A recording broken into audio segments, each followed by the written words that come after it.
Good morning बच्चों।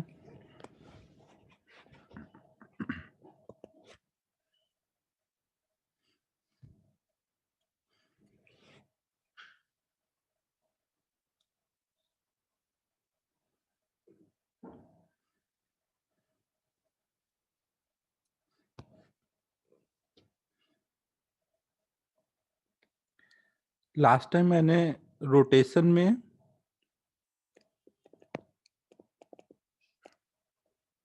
Rotational motion start किया था। इसमें काइनेमेटिक्स वाले पार्ट से कुछ होमवर्क दिया था।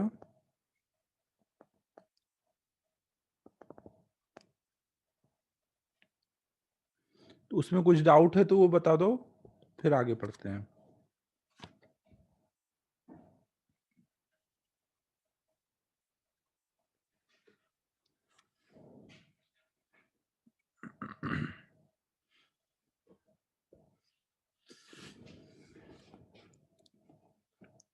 ठीक है, फिर हम लोग आगे स्टार्ट करते हैं ना। लास्ट क्लास में हम लोग मोमेंट ऑफ इनर्शिया स्टार्ट किया था।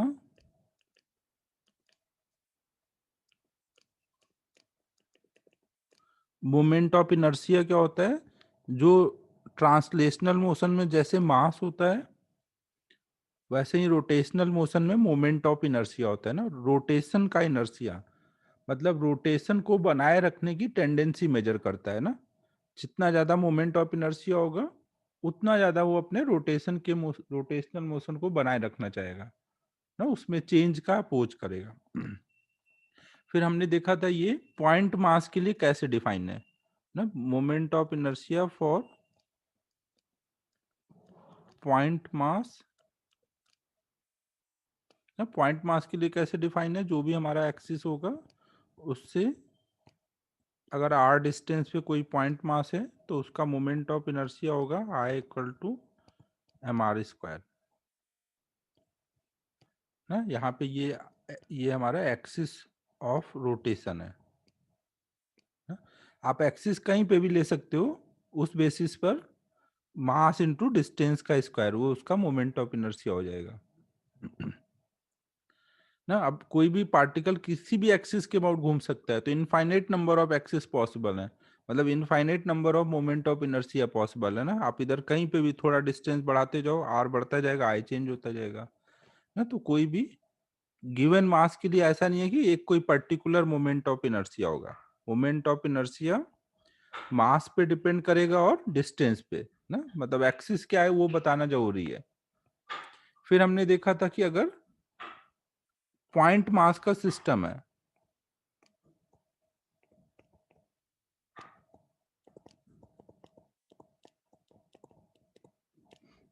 तो सिस्टम के लिए आई कैसे निकालेंगे? तो जो भी पार्टिकल्स होंगे हर एक का आई निकाल करके सबका ऐड कर लेना है ना। ये टेंसर क्वांटिटी है लेकिन एडिशन फॉलो करेगा। तो आई इक्वल टू क्या हो जाएगा? m1r1 square m2r2 square plus m3r3 square. ऐसे जितने भी पार्टिकल होंगे सबका ऐड कर लेंगे। इस पे फिर हमने एक स्क्वायर वाला प्रॉब्लम किया था, कुछ और प्रॉब्लम कर लेते हैं।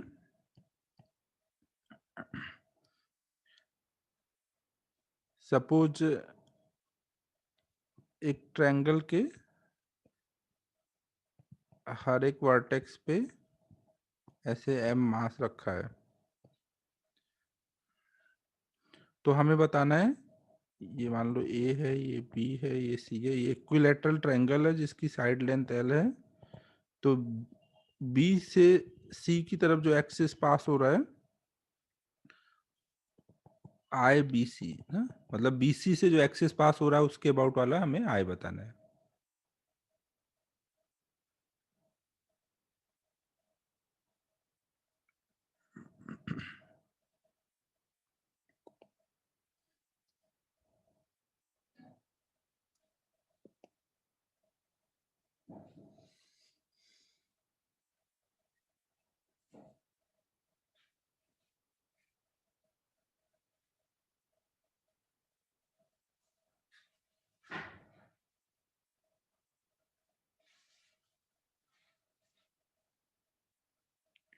ना। तो हमारा देखो यहाँ पे बी और सी तो एक्सिस पे हैं, तो उसका मोमेंट ऑफ इनर्शिया 0 हो जाएगा ना, केवल एक आएगा। और ए का कैसे निकालेंगे, उसकी ये परपेंडिकुलर डिस्टेंस ना, परपेंडिकुलर डिस्टेंस कितनी हो जाएगी, ये एल है, ये 60 है, तो ये हमारी डिस्टेंस जो आएगी वो हो जाएगी एल साइन 60 ना, √3 L/2।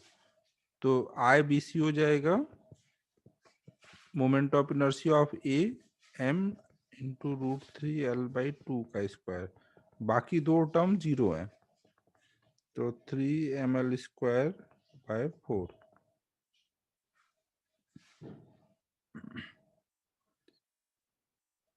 तो पॉइंट मास का मोमेंट ऑफ इनर्शिया निकालना इजी रहेगा ना।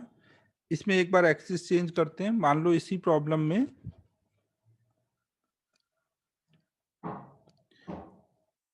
ट्रायंगल के प्लेन के परपेंडिकुलर, आई बी सी का मतलब है कि मोमेंट ऑफ इनर्शिया लिखा रहे हैं और बीसी से जो एक्सिस पास हो रहा है उसके अबाउट देख रहे हैं।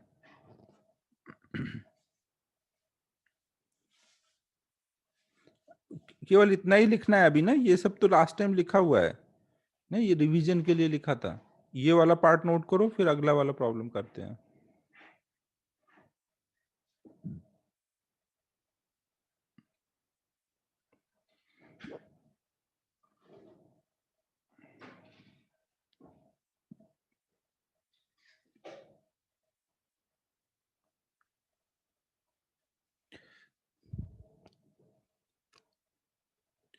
अगर मान लो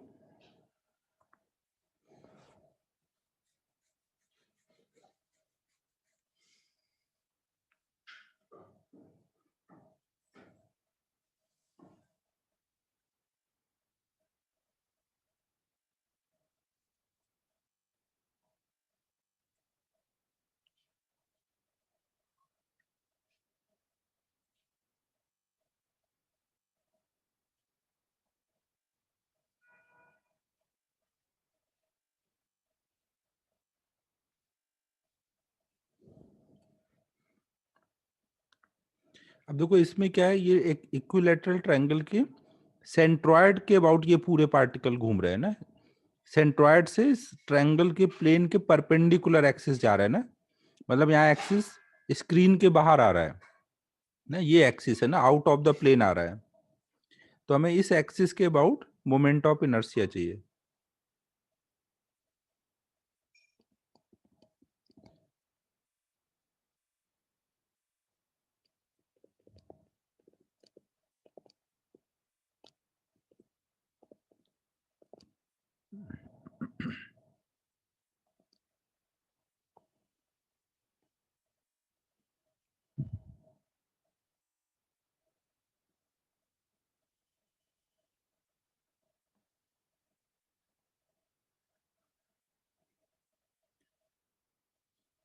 सभी समझ रहे हो ना, स्क्रीन के परपेंडिकुलर सेंट्रॉयड से जो एक्सिस पास हो रहा है, ml² आ रहा है। ओके, हम लोग देखो क्या करेंगे, एक्सिस यहाँ पे परपेंडिकुलर बाहर को आ रहा होगा ना, तो ये उसकी परपेंडिकुलर डिस्टेंस होगी तीनों पार्टिकल की।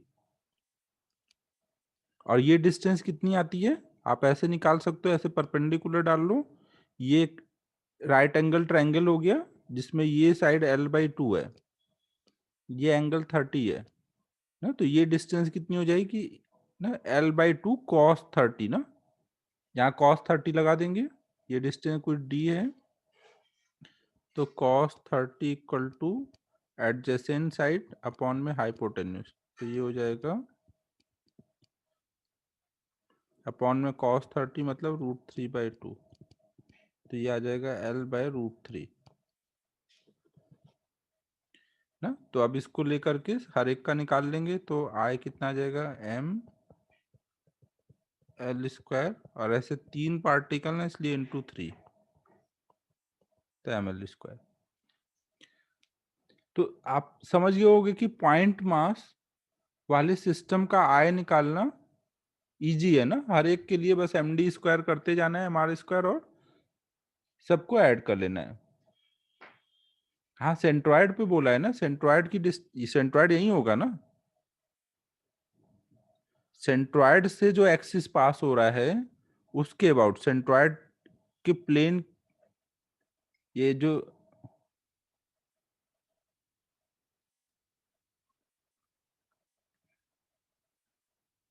सेंट्रॉइड कहाँ पर होता है?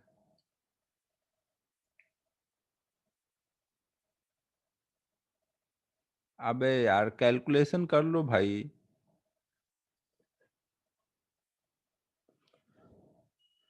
फालतू का तुम लोग टाइम वेस्ट कराओगे कैलकुलेशन में। 2:1। अब फिर क्या करोगे तुम? पहले ये साइड या तो निकालो, ये साइड निकाल करके उसको 2:1 में डिवाइड करो तो यही आ जाएगा बाद में। जब साइन थीटा कॉस थीटा पढ़ लिए तो डायरेक्ट यूज करो ना, क्यों 2:1 करोगे?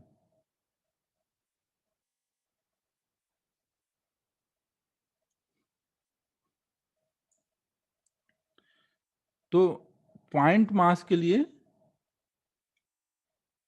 हाँ ये इक्विलैटरल ट्रायंगल है ना, इक्विलैटरल ट्रायंगल बोला था ना, ये इक्विलैटरल ट्रायंगल है।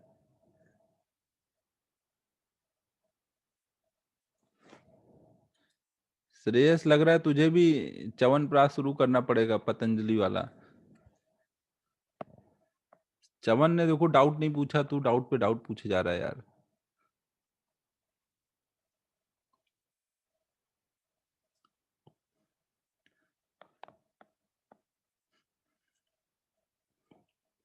ये तो यार ज्योमेट्री है, इसमें क्या समझाऊं? इक्विलैटरल ट्रायंगल है, उसके सेंट्रॉइड से डिस्टेंस चाहिए, निकाल लो, L/√3 आता है। फिर देखो अब हम लोग नेक्स्ट देख रहे हैं moment of inertia continuous body system का ना। अभी तक हमारा क्या था? डिस्क्रीट पार्टिकल सिस्टम था ना। कंटिन्यूअस पार्टिकल सिस्टम का मतलब कोई भी बॉडी का मोमेंट ऑफ इनर्शिया निकालना।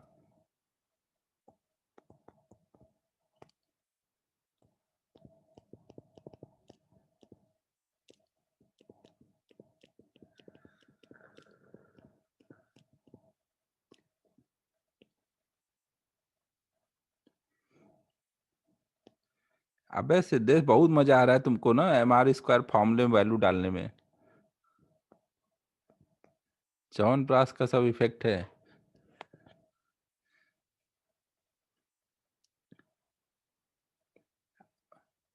सिद्धेश अब अगला करने दे भाई, सिंपल सिंपल करके क्या फायदा? देखो अब कोई हमने एक्सिस ऑफ रोटेशन लिया और कोई बॉडी ली ना, ये कोई बॉडी है, सॉलिड बॉडी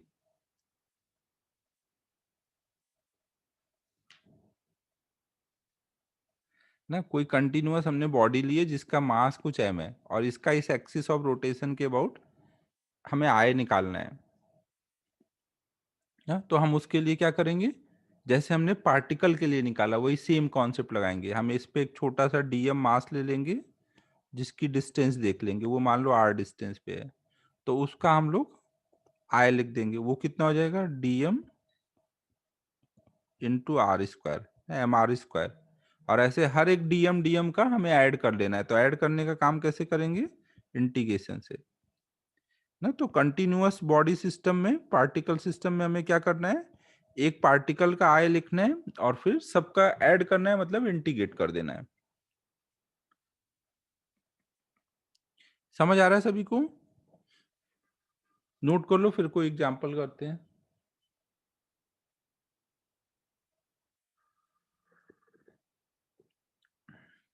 बनते हैं सिद्धेश, बनते हैं। पार्टिकल में नहीं बनेंगे, बॉडी वाले में बनेंगे।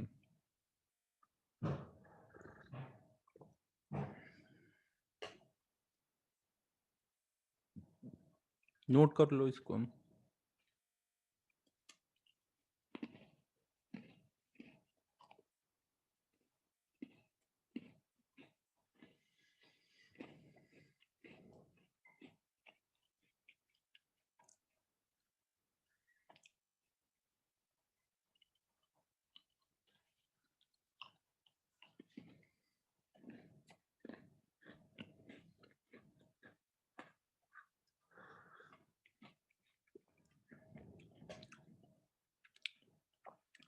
हाँ श्रेयस, वो तो ऑब्वियस है भाई, यहाँ पे आर वैरी करेगा।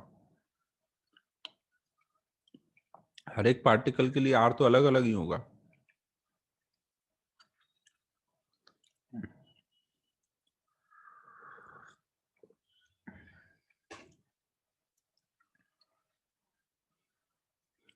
कहाँ कांस्टेंट लिखा है? मैंने तो इसका आई लिखा है और इसको इंटीग्रेट करना है। मैंने ये कहाँ बोला कि आर इसमें कांस्टेंट है? तो दिमाग मत लगा। अब हम लोग अगला एग्जाम्पल करते हैं, उसमें और समझ आएगा। सपोज हमारे पास एक रॉड है जिसका मास m है, लेंथ l है, और इसके एंड के अबाउट इसको अगर हम घुमाएं ऐसे, ये एक्सिस ऑफ रोटेशन है, तो हमें इसका इस एक्सिस ऑफ रोटेशन के अबाउट i निकालना है। तो अभी मैं एक पहले करता हूं, फिर आप करो। करना है ट्राई?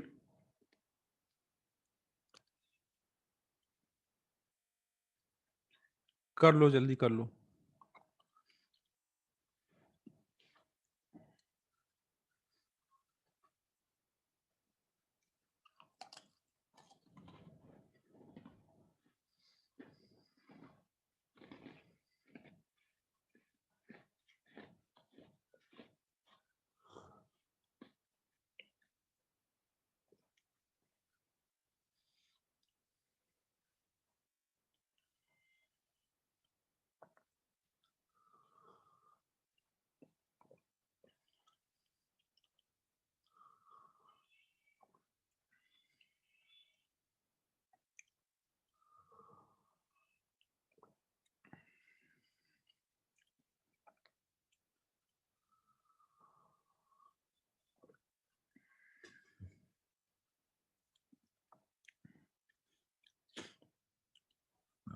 नहीं, गड़बड़ कर दिया कुछ।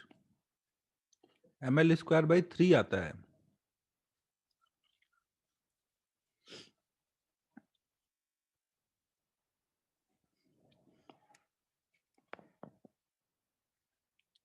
अबे 2/3 बोला ना।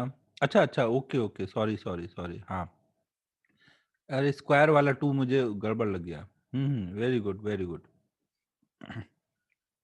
ठीक है, तो देखो अब हम यहाँ पे क्या कर लेंगे। हम लोग एक्सिस से, मान लो ये हमने एक्सिस यहाँ लिया हुआ है, इससे कोई डिस्टेंस पे कोई एक पॉइंट मास ले लेंगे ना। मान लो यहाँ डीएम ले लिया, डीएक्स लेंथ का। तो इस पॉइंट मास का मोमेंट ऑफ इनर्शिया कितना हो जाएगा? डीएम इंटू एक्स स्क्वायर ना। यहाँ पे आर की वैल्यू क्या है? एक्स है ना, इधर को एक्स एक्सिस ले लिया है। इसकी थिकनेस नेग्लिजिबल है ना, रॉड जब भी बोला जाए तो थिकनेस नेग्लेक्ट करना है ना। फिर ऐसे हर एक डीएम का आय यहाँ पे ऐड कर लेना है, तो पूरे रॉड का हो जाएगा। तो एक्स की वैल्यू 0 से लेके एल तक हम ऐसे इंटीग्रेट कर लेंगे। डीएम की वैल्यू कितनी डालेंगे? एम मास है, एल लेंथ है, और इसकी लेंथ डीएक्स है। तो डीएक्स वाले लेंथ की मास कितनी आ जाएगी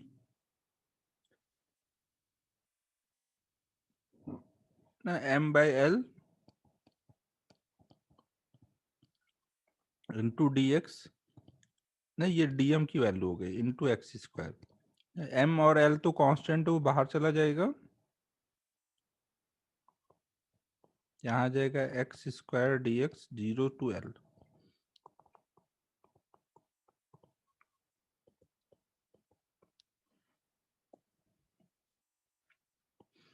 तो आई इक्वल टू आ जाएगा ml²/3। सबको क्लियर हो गया होगा क्या हुआ है? और ऐसे ही कर लो एक।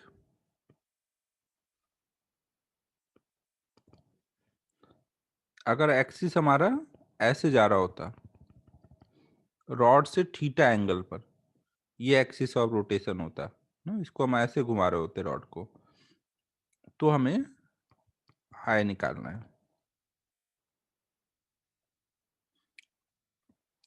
सीओएम हम इसलिए यूज नहीं कर सकते क्योंकि सीओएम की डेफिनेशन क्या थी? उसकी डेफिनेशन यही थी ना कि उस पे हम सारा का सारा मास रख सकते हैं। किस पर्पज के लिए? एक्सेलरेशन निकालने के लिए, वेलोसिटी निकालने के लिए ना। रोटेशन पर्पज से तो हमने वहां पे कुछ भी नहीं देखा था। वहां पे सारा का सारा फोर्स लगा सकते हैं सेंटर ऑफ मास पे और एक्सेलरेशन निकाल सकते हैं। मोमेंट ऑफ इनर्शिया में सीओएम का कोई यूज नहीं है ना।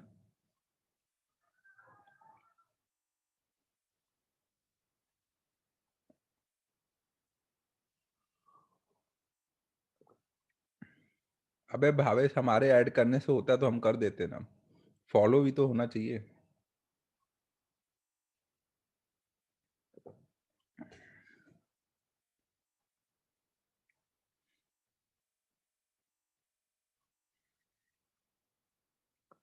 हाँ, केवल साइन स्क्वायर थीटा का टर्म यहाँ पे अब एक्स्ट्रा आ जाएगा।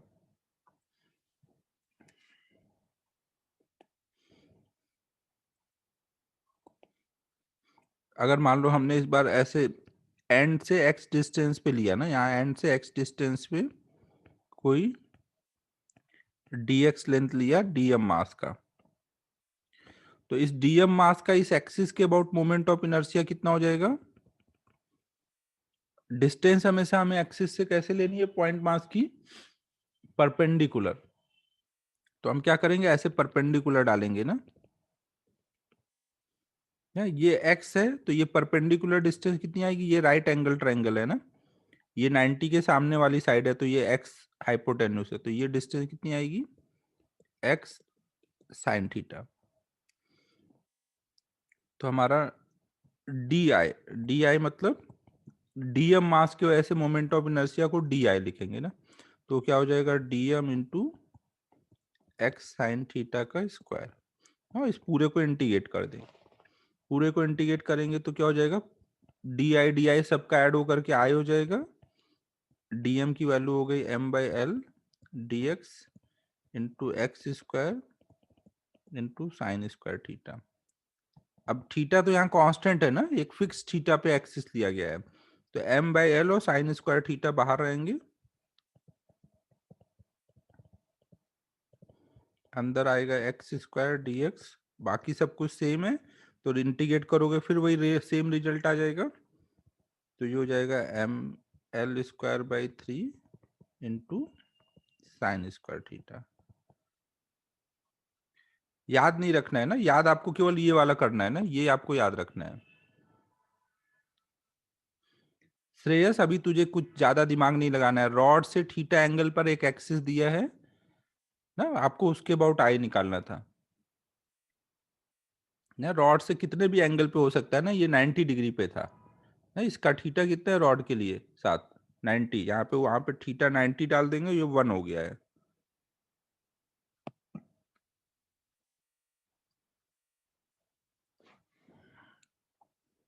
आज तो श्रेयस भर भर के डाउट पूछ रहा है, पक्का ये कुछ गड़बड़ किया है आज, रात में मूवी वूवी तो नहीं देख रहा था, या ज्यादा पढ़ाई कर लिया।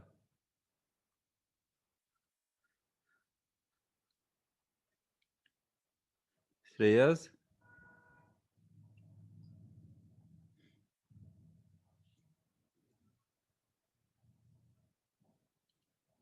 कुछ तो गड़बड़ किया है तूने, रात में पढ़ते ही रह गया क्या, सोया नहीं अच्छे से।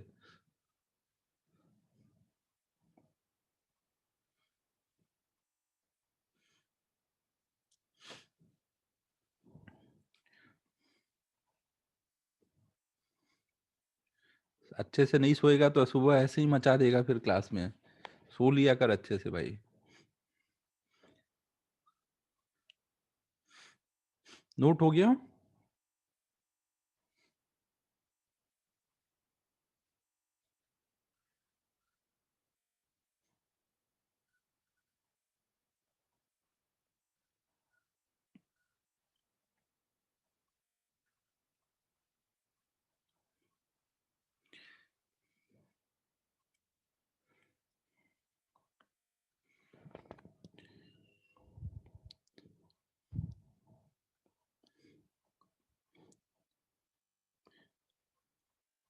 थ्योरी क्यों पढ़ रहा है, थ्योरी बुक मैंने केवल किस लिए बोली है, रेफरेंस के लिए, जब कहीं कुछ डाउट हो और डाउट पूछ नहीं पा रहे हो उस टाइम पर, तो आप बुक रेफर कर लो, ऐसे थ्योरी पढ़ने से कोई फायदा थोड़ी होगा।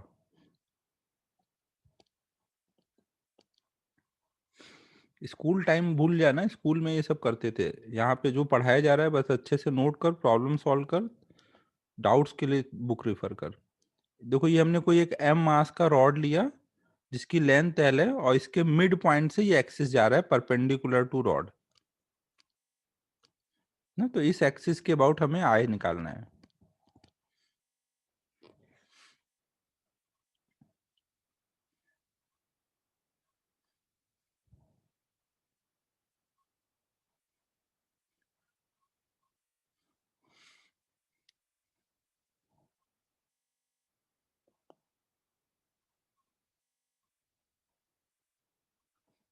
अबे भावेश, सॉल्व भी कर ले, तू भी खूब बचा रहा है।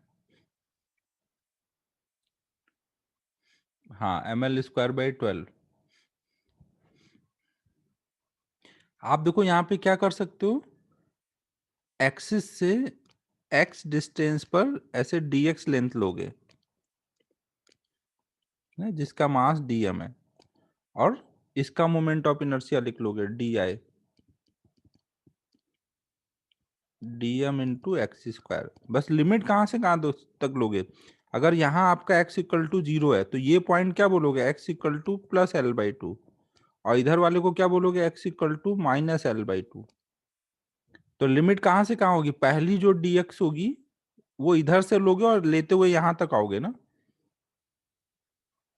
इस यहां से यहां तक जाना है ना, तो -l/2 से +l/2 तक लिमिट होगी, -l/2 से +l/2 ना।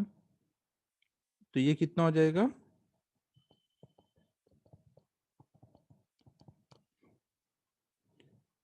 dm की वैल्यू क्या हो जाएगी, m/l dx into x²।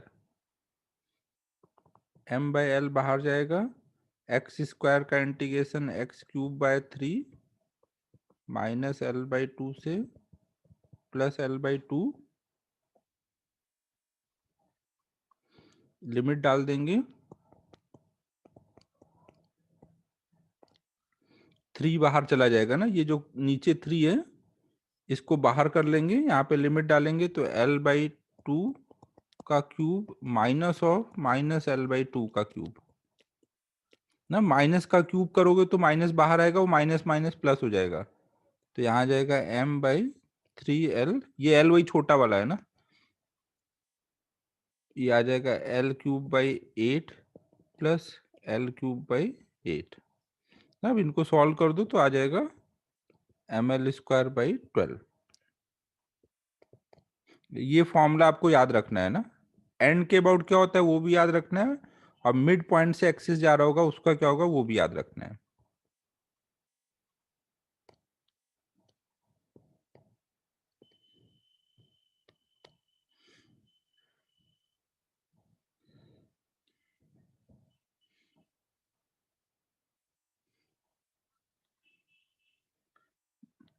Note कर लो।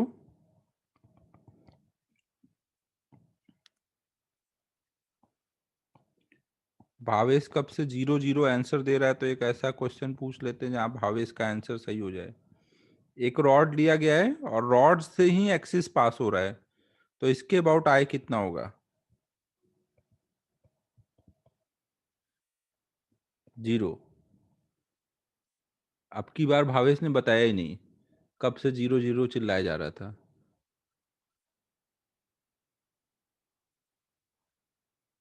फाइनली हाँ, हाँ ठीक है, फाइनली 0 ना। अब इस बार क्या है, सारे के सारे मास जो है एक्सिस पे ही है ना, तो हर एक पॉइंट मास का मोमेंट ऑफ इनर्शिया 0 आएगा।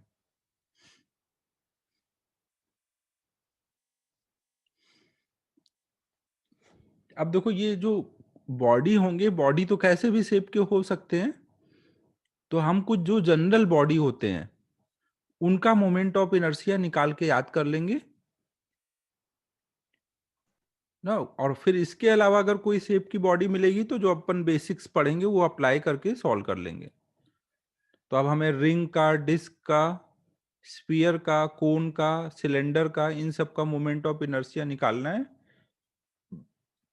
कुछ का मैं डिराइव कर दूंगा समझाने के लिए, बाकी का आप खुद से HC वर्मा वगैरह देख लेना, अगर कहीं डाउट आए और खुद से ट्राई करना।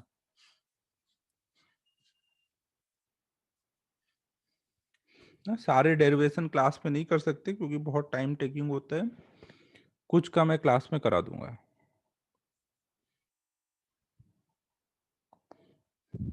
तो हम लोग नेक्स्ट देख रहे हैं आई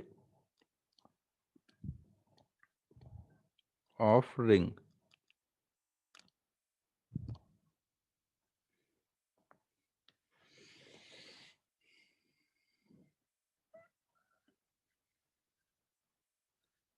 कलर ज्यादा लाइट तो नहीं हो रहा है, चलेगा ये कलर? ग्रीन, लाइट ग्रीन ये था।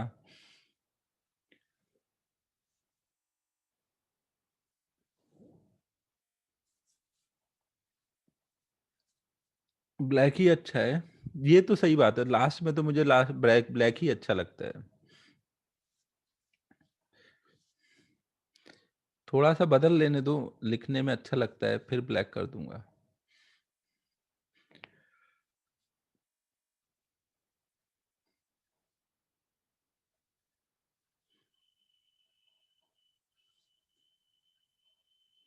हम्म।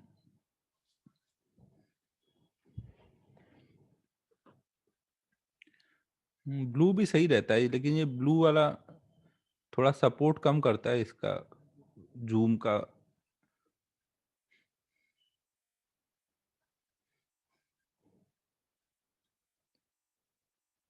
खाली बोर्ड ही छोड़ देता हूँ प्रथमेश, फिर तो तू ऐसे ही समझ जाएगा। वो यार मुझे बड़ा ही गंदा लगता है वो। तू या तो वो सोच रहा होगा कि ब्लैक बैकग्राउंड पे व्हाइट से लिखा जाए, ब्लैक बैकग्राउंड पे व्हाइट तो यार बड़ा ही आई पे स्ट्रेस डालता है।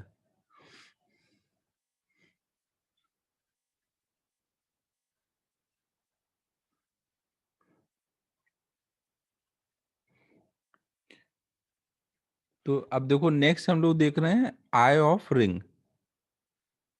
क्या बात कर रहे हो, MK सर वैसे लिखते हैं क्या ब्लैक बैकग्राउंड पे? अरे बाप रे, तब तो तुम लोग को मजा ही आ जाता होगा।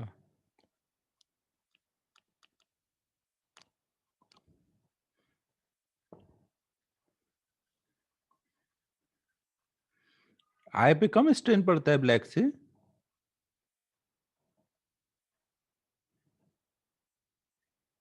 क्या बात कर रहे हो, ऐसा कैसे? मैं कभी ट्राई नहीं किया यार। तो सोच के ही मुझे लगता है यार क्या करना है ऐसा। ठीक है, ट्राई करता हूँ फिर मैं भी। देखो अब ये क्या है, हमारा मोमेंट ऑफ इनर्शिया हम लोग नेक्स्ट देख रहे हैं रिंग का ना। रिंग मतलब हमने मान लो कोई ये रिंग ले ली जिसके प्लेन के परपेंडिकुलर ना उसके सेंटर से एक्सिस पास हो रहा है ना, ये हमारा एक्सिस है। इसका मास m है, रेडियस r है ना, इसका हमें मोमेंट ऑफ इनर्शिया निकालना है। अगर हम इसका टॉप व्यू देखेंगे ऊपर से तो हमें क्या दिख रहा होगा, ये रिंग दिख रहा होगा और एक्सिस ऐसे बाहर को आ रहा होगा ना। ये m मास है, r रेडियस है। तो इस एक्सिस के अबाउट I निकालना है।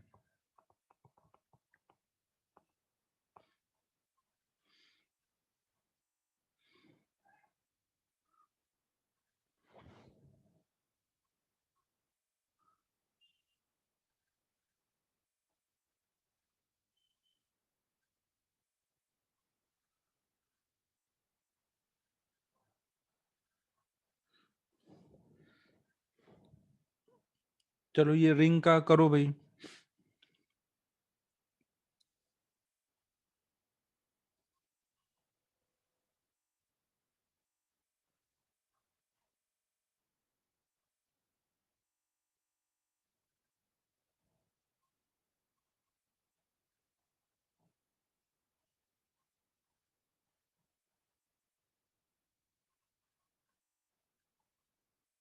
mr² हो जाएगा ना। इसमें हम कोई भी dm मास लेंगे अगर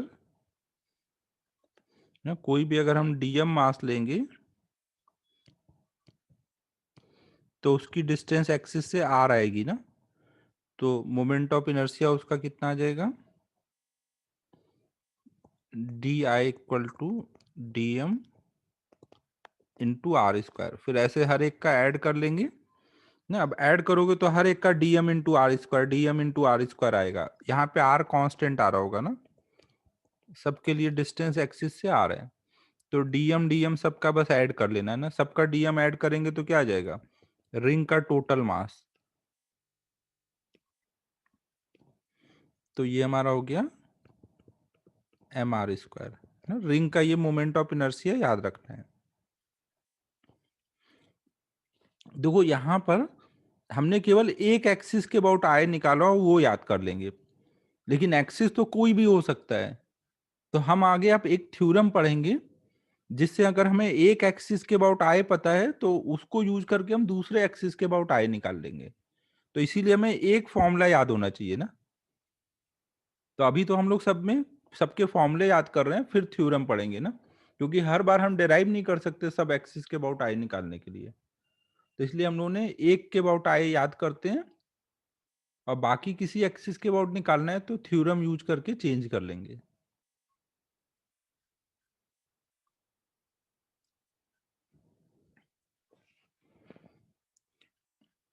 तो ये नोट कर लो। अब अगला हम लोग देख रहे हैं आई ऑफ डिस्क।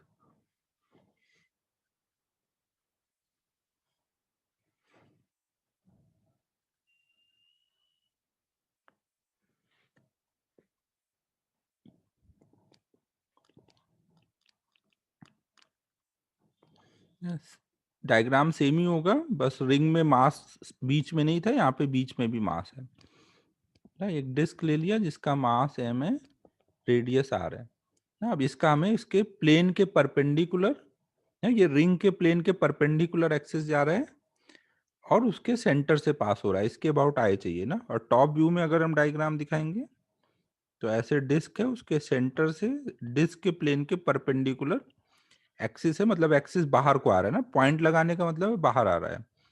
तो इस एक्सिस के अबाउट हमें आय निकालना है।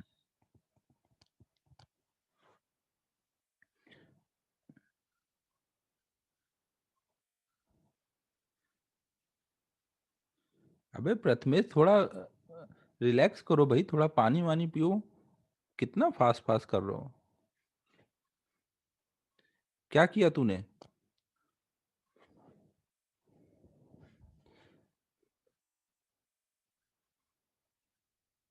प्रथमेश कैसे सॉल्व किया।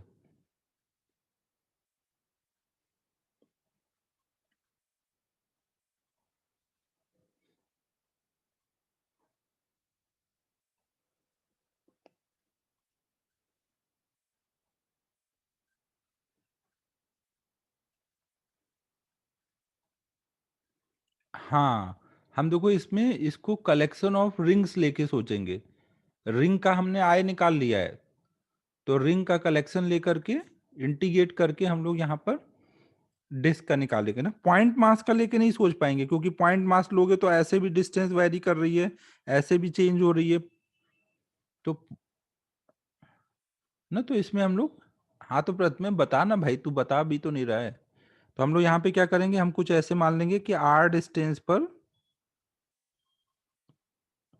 डी आर थिकनेस का एक ऐसे रिंग है ना। ये आर डिस्टेंस पे डी आर थिकनेस का एक रिंग ले लिया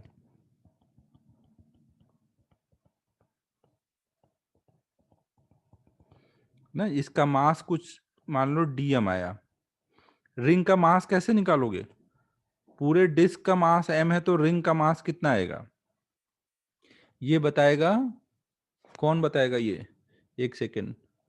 अब किससे पूछा जाए, अभी खुद से नहीं बताना ना, मैं पूछता हूँ कोई से। चवन पहले से ही रेडी है कि मैं चवन तेरे से नहीं पूछ रहा आज मैं। और देखते हैं कौन कौन से बच्चे हैं। जयस बताएगा, जयस बोडके।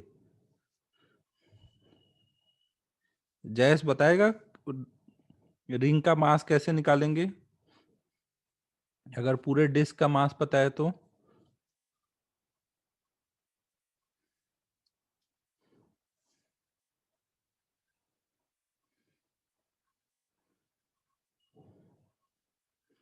3-4 बच्चे तो तुरंत कम हो गए अभी मीटिंग से। अबे डरो नहीं भाई, नहीं आएगा तो क्या ही हो जाएगा उससे। वैभव कोल से वैभव, वैभव है क्या? वैभव बता, तू बताएगा?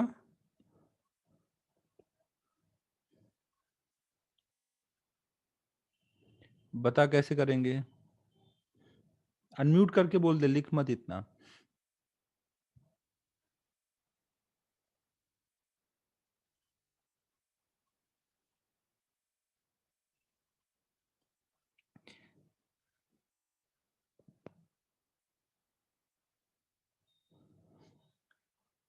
जल्दी बोल वैभव।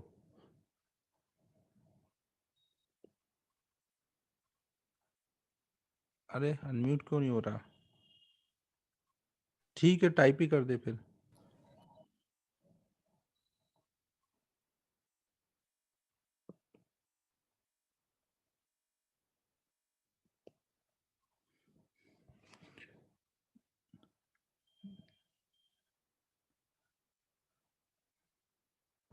तू टाइप कर, तब तक मैं कोई और से पूछता हूँ। सिद्धि, तू बताएगी?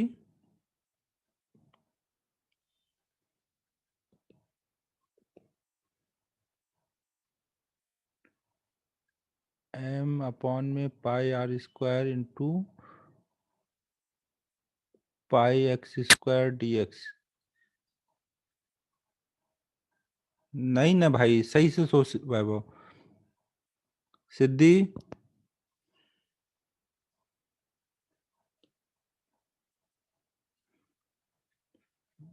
पहले ये बता, बताएगी या नहीं, हाँ या ना बता पहले।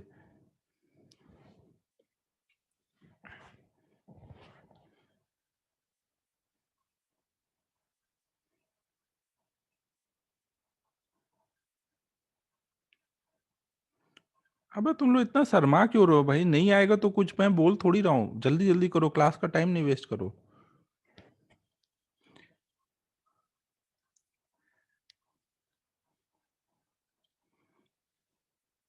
हाँ, 2 पाई x dx, वेरी गुड। देखो हम लोग इसमें क्या क्या करेंगे। पहले हम लोग निकालेंगे मास पर यूनिट एरिया ना। यहाँ पे मास किस में डिस्ट्रीब्यूटेड है? डिस्क है। तो डिस्क तो 2 डायमेंशनल बॉडी हुई ना, तो डिस्क में क्या होगा? मास एरिया में डिस्ट्रीब्यूटेड होगा ना, एरिया में। तो हम पहले मास पर यूनिट एरिया निकाल लेंगे, फिर ये रिंग का एरिया उसमें मल्टीप्लाई कर देंगे। यूनिट एरिया का मास पता है, तो जिस भी एरिया का मास चाहिए वो एरिया मल्टीप्लाई कर देंगे। तो पहले हम मास पर यूनिट एरिया निकालेंगे, वो कितना आ जाएगा? एम अपॉन में पाई आर स्क्वायर। हाँ। और सिद्धेश देख रहे हो, सिद्धेश इंप्रूव करता जा रहा है एकदम। फिर ये हमें ये जो स्ट्रिप है इसका मास निकालना है। तो स्ट्रिप का एरिया कितना होगा? स्ट्रिप को अगर हम बाहर निकाल करके, स्ट्रिप को अगर हम बाहर निकाल करके उसको एक्सपेंड करें, तो स्ट्रिप ऐसे रेक्टेंगुलर दिखेगी ना। और ये कितने एरिया की दिखेगी? स्ट्रिप को जब बाहर निकालोगे तो इसकी लेंथ कितनी दिखेगी?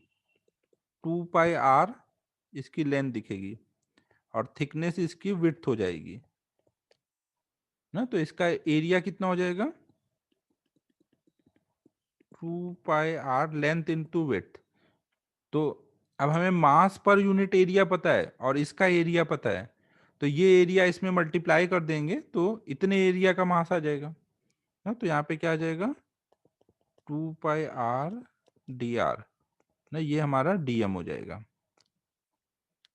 इसकी वैल्यू कितनी हो जा रही है? पाई और पाई कट जाएगा, 2 mr अपॉन में आर स्क्वायर डी आर ना। तो ये हमने इस रिंग का मास निकाल लिया। रिंग का रेडियस कितना है? Small are. तो रिंग का आई कितना बोलेंगे? रिंग का मास इंटू रिंग के रेडियस का square, M R square formula आया था ना। तो ये एम आर स्क्वायर फॉर्मूला लगा दिया, और ऐसे हर एक रिंग का इंटीग्रेट कर लेंगे। तो रिंग, सबसे छोटा रिंग कहाँ होगा? सेंटर के पास। और सबसे बड़ा रिंग कहाँ होगा? सरकमफरेंस के पास। तो रेडियस कहाँ से कहाँ तक वेरी करेगा? 0 टू R। सबकी वैल्यू डाल दो। डीएम की वैल्यू डालेंगे यहाँ, तो ये कितना आ जाएगा? 2 mr अपॉन में R square D R into R square, ये वाला। तो इसमें 2m अपॉन में आर स्क्वायर कॉन्स्टेंट है, बाहर चला जाएगा। आर स्क्वायर डी आर, अंदर रहेगा 0 टू आर। अब ये इंटीग्रेट कर लेंगे तो हो जाएगा आर क्यूब यहाँ पर। तो ये हो जाएगा 2m में आर स्क्वायर, आर क्यूब का इंटीग्रेशन आर के पावर 4/4, तो ये हो जाएगा हाफ एम आर स्क्वायर ना। तो ये डिस्क का फॉर्मूला आ गया, I equal to half M R square. सारे फॉर्मूले अभी लास्ट में मैं एक जगह लिखूंगा ना, वो आपको याद रखने रहेंगे, नोट कर लो इसको।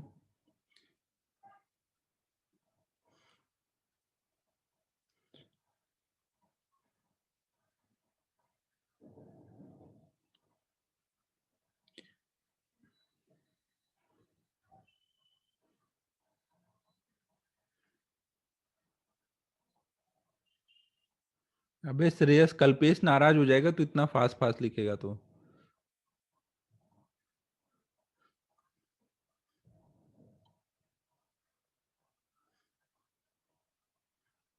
क्या बात है, कल्पेश ने भी आज मचा रखा है।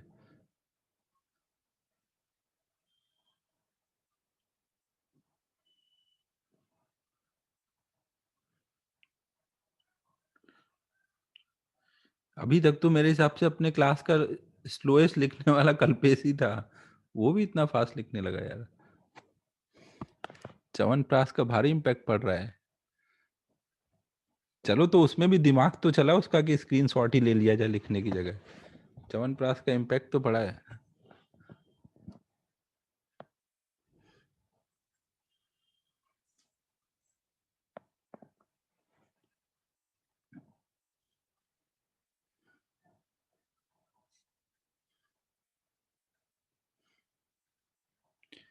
चला जाए फिर आगे, सबने लिख लिया, कल्पेश ने लिख लिया तो मान सकते हैं कि सबने लिख लिया।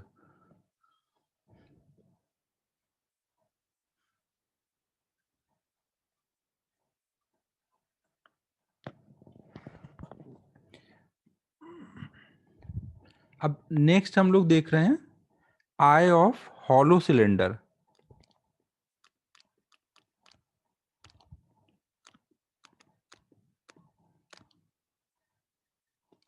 सपोज हमने ऐसा कोई हॉलो सिलेंडर लिया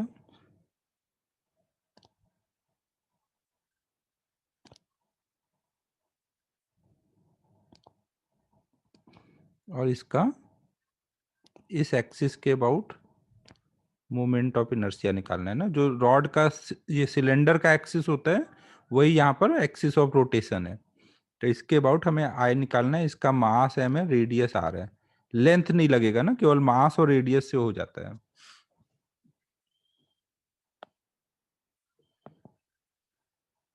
हाँ, एम आर स्क्वायर होगा इसमें।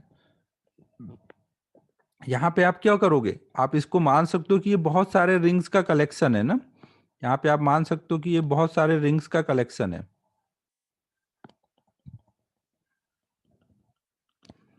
तो रिंग का अगर मान लो मास कुछ डीएम है, इस रिंग का मास, और हर रिंग का रेडियस तो आर ही होगा ना। एक के ऊपर एक बहुत सारे रिंग्स रखे हैं ना यहाँ पर, तो हर एक रिंग का क्या होगा, डीएम इंटू आर स्क्वायर।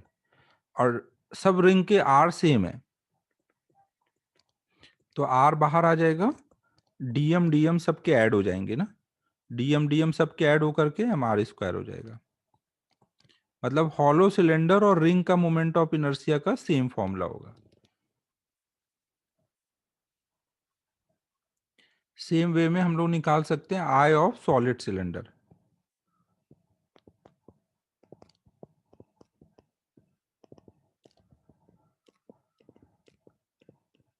ये समझ आया ना हॉलो सिलेंडर का सभी को।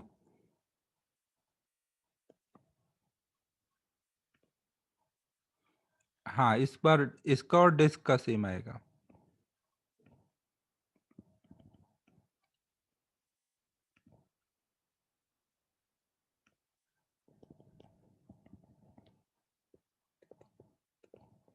नहीं, इसको आप एक के ऊपर एक मान सकते हो कि बहुत सारे डिस्क रखे हुए हैं ना, एक के ऊपर एक बहुत सारे डिस्क रखे हुए हैं। तो हर एक डिस्क का हम लोग ऐड कर लेंगे। एक डिस्क का अगर मास डीएम है तो half dm into R square ऐसे सबका ऐड कर लेंगे। आर स्क्वायर बाई 2 बाहर जाएगा, सबका डीएम डीएम मास ऐड करेंगे तो पूरे सिलेंडर का मास आ जाएगा।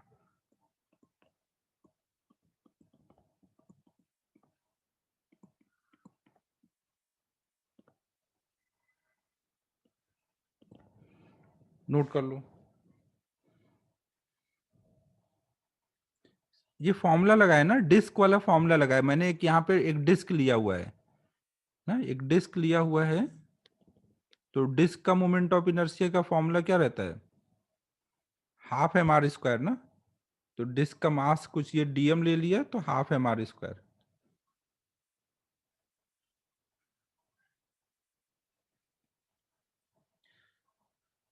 सबको क्लियर है ना क्या किया? यहाँ पे डिस्क का फॉर्मूला लगाया, फिर हर एक डिस्क का ऐड कर लिया, एक के ऊपर एक सब डिस्क रखे हुए हैं।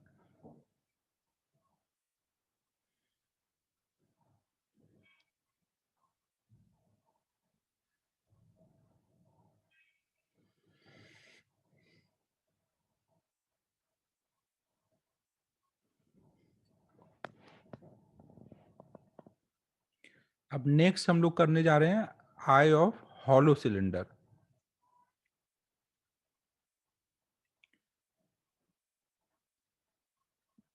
नोट होने के बाद बोल देना।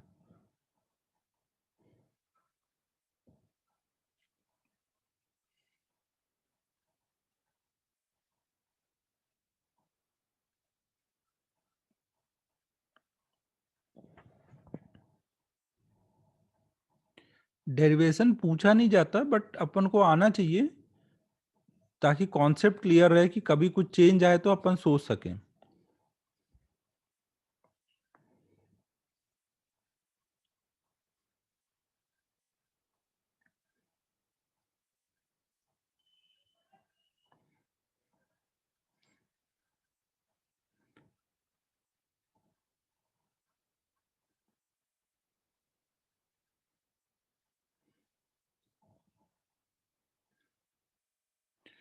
यार इस बार ये टेस्ट में लगातार मैं देख रहा हूँ कुछ बच्चे हैं जो नीचे से मचा रहे हैं बार बार। उन वो जो मार्क्स नहीं ला पा रहे हैं वो मुझे कॉल करो ना, मैं थोड़ा गाइड करता हूँ तुम लोग कैसे पढ़ाई करो। जिन जो नीचे है रैंक लिस्ट में नीचे आ रहे हैं बार बार, वो बच्चे कॉल करो मुझे।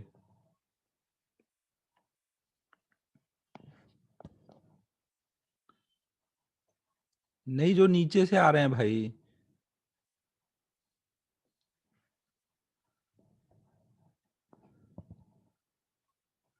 क्या बात कर रहा है प्रथमेश? 90 किसको मिल गए हैं?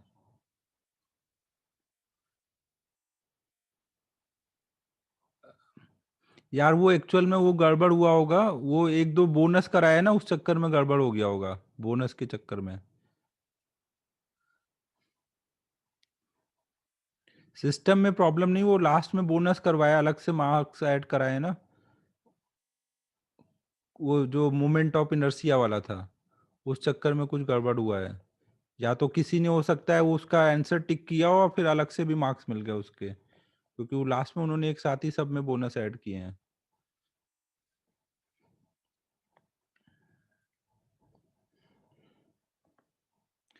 बाकी पंकज जी हैं थोड़े कैलकुलेशन वगैरह में वो स्मार्ट हैं थोड़े, तो ला सकते हैं वो 88 में 92।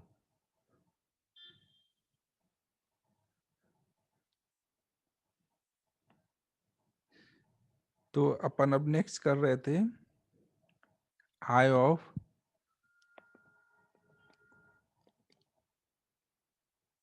Hollow sphere. अबे सिद्धेश, अभी भी तू रो रहा है, यहाँ लोगों के मार्क्स बढ़ गए, 88 में 92 आ गए, अब भी तू चिल्ला रहा है कि मार्क्स नहीं मिले मुझे।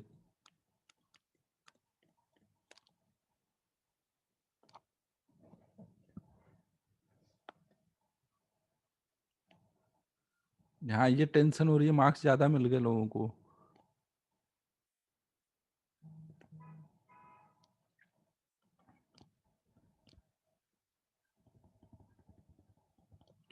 देखो यहाँ पर हम लोग एक हॉलो स्फीयर ले रहे हैं और उसके डायमीटर के अबाउट आय निकालना है ना। डायमीटर आप कैसे भी ले सकते हो ना, बहुत सारे डायमीटर पॉसिबल होंगे।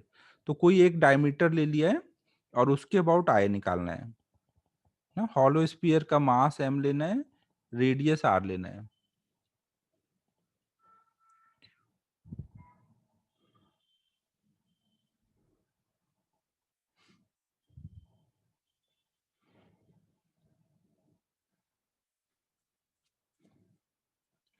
जिन भी बच्चों के टेस्ट में 100 से नीचे मार्क्स आए हैं वो जरूर से कॉल कर लेना।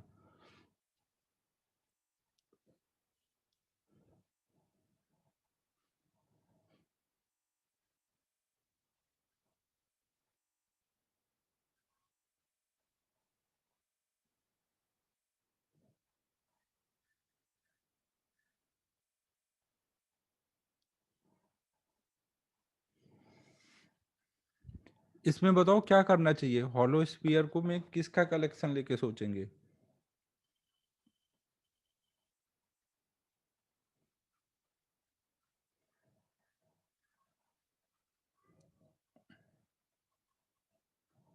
हाँ वेरी गुड। नहीं, इसमें रिंग्स का कलेक्शन लेंगे। और इस बार रिंग्स का रेडियस क्या हो रहा होगा।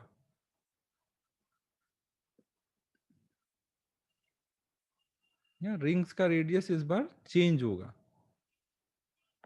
0 to r नहीं वेरी करेगा। शुरू में यहाँ पे देखोगे तो 0 है, 0 to बढ़ते बढ़ते r आएगा, फिर कम होते होते फिर 0 हो जाएगा। भावेश, हर जगह माइनस से प्लस नहीं लगाना है भाई रेडियस। अभी देखते हैं ना लिमिट कैसे रखनी है। -r/2 कहाँ रेडियस है, देख सबसे नीचे लेगा रेडियस तो 0, फिर रेडियस बड़ा होता जा रहा है। बड़ा होते होते यहाँ पे r, फिर कम होता जाएगा, फिर कम होते होते 0।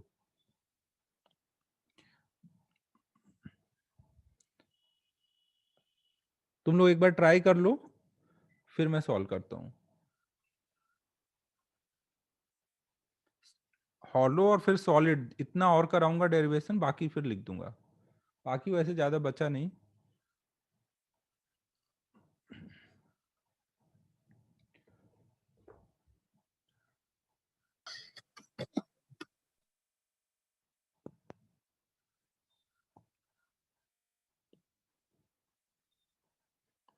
सिद्धि तू है कि नहीं क्लास में, या बस ऐसे क्लास लगा के सो गई वापस। सुबह सुबह उठे, रिकॉर्डिंग को लगाया और सो लिए।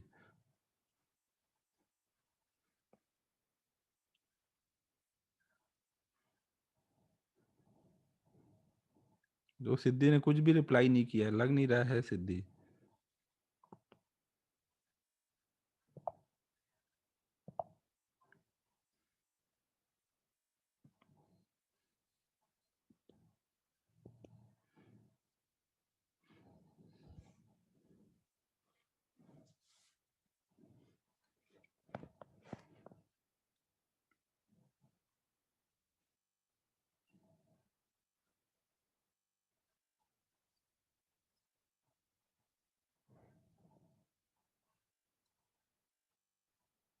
ऑनलाइन क्लास में सही अटेंडेंस सब लगा देते हैं। मैं भी अपनी बेटी का ऐसे ही करता हूँ। वो अभी जूनियर केजी में है, सीनियर केजी में। वो आराम से सो के उठ के आती है, मैं क्लास लगा के रख देता हूँ कि भाई अटेंडेंस तो लगी जाएगी। सिद्धि भी ऐसे ही कर रही होगी।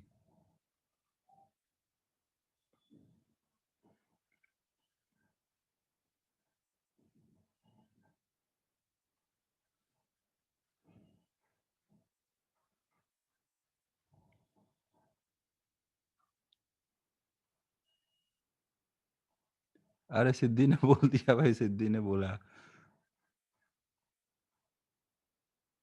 ओके ओके ठीक है। मुझे लगा तू भी मेरे बेटी टाइप ही कर रही है। वो भी ऐसे ही आराम आराम से आती है।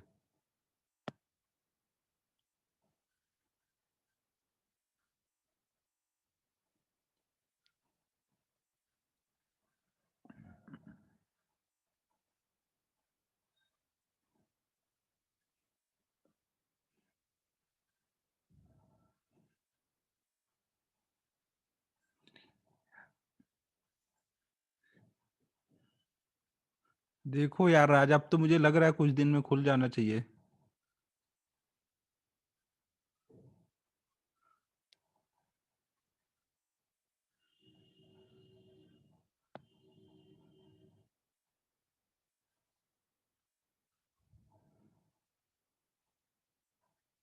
सीएन सर भी जो को करते होंगे यार, वो एक्चुअली पढ़ाते पढ़ाते भूल जाते होंगे, वो पढ़ाने में ज्यादा वो हो जाते हैं।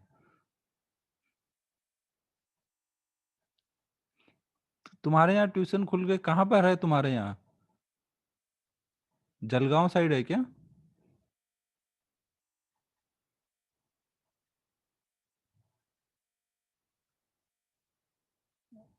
अबे नासिक में कहाँ खुल गए भाई?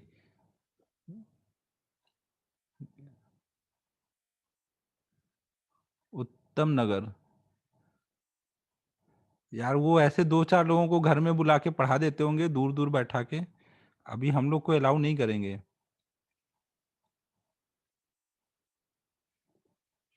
नहीं ना यार भावेश, इतना सिलेबस है, अपन को बाद में टेंशन हो जाएगी कोर्स कवर करने की।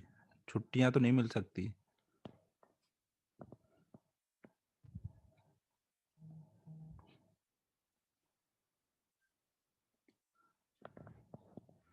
मोस्ट प्रॉब्ली एक मंथ में कुछ इम्प्रूवमेंट आ जाना चाहिए।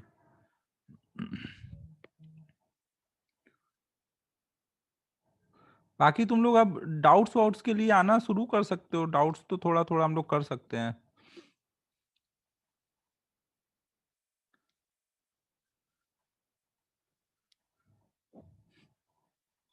बोर्ड्स के लेक्चर, बोर्ड्स का इतना टेंशन है सर आयु तुझे?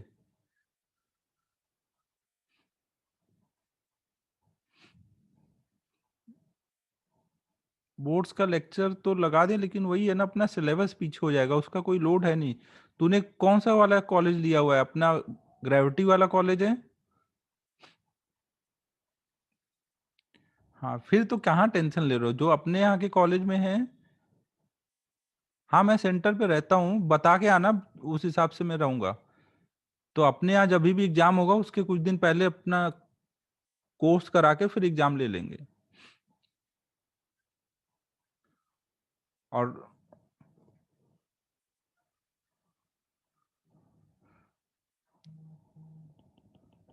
बोर्ड का अगर मैं लगा भी दूंगा ना, तो कोई अटेंड नहीं करता है। जो भी पिछली बार क्या होता था, जैसे अपने 5-6 बैच हैं, 60-60 के 5-6 मतलब 250 बच्चे रहते हैं, और क्लास लगाओ तो 10 बच्चे बैठते हैं, सबका सारे बैच मिला करके भी बोर्ड में।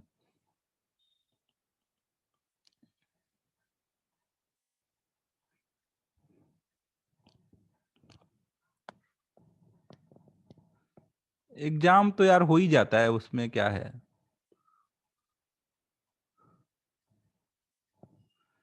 सिद्धेश बोर्ड करेगा, 10 बच्चों में सिद्धेश भी होगा अपने यहाँ का तो।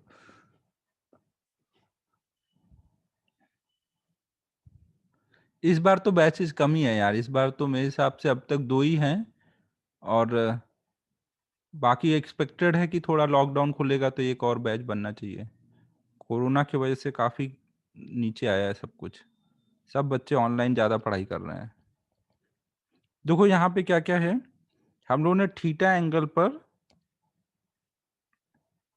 ऐसे,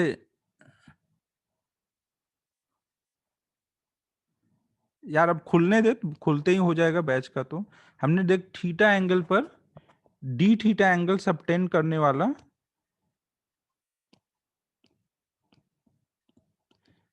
ऐसे एक रिंग ले लिया है ना। यहाँ पे एक रिंग ले लिया है जो थीटा एंगल पे डी थीटा एंगल सबटेंड कर रहा है। तो इसकी ये विड्थ कितनी बोलोगे? ये रेडियस आ रहा है, ये एंगल डी थीटा सबटेंड कर रहा है, तो ये विड्थ कितनी आएगी यहाँ पर? ये एक तरह से ये आर्क लेंथ होगी, वही उसकी विड्थ होगी ना। आर्क लेंथ कितनी आएगी? हाँ, आर डी थीटा। और ये जो रिंग बन रहा है, ये रिंग का रेडियस कितना आएगा? रिंग का रेडियस ये होगा ना।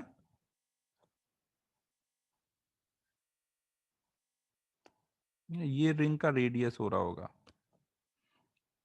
ना, वो कितना होगा अगर हमारा ये वाली लेंथ निकालनी है ना, ये वाली लेंथ ना, ये दोनों सेम होंगे ना। तो ये हमारा टोटल आ रहा है, ये थीटा एंगल है, तो ये डिस्टेंस कितनी आएगी? आर कॉस थीटा ना।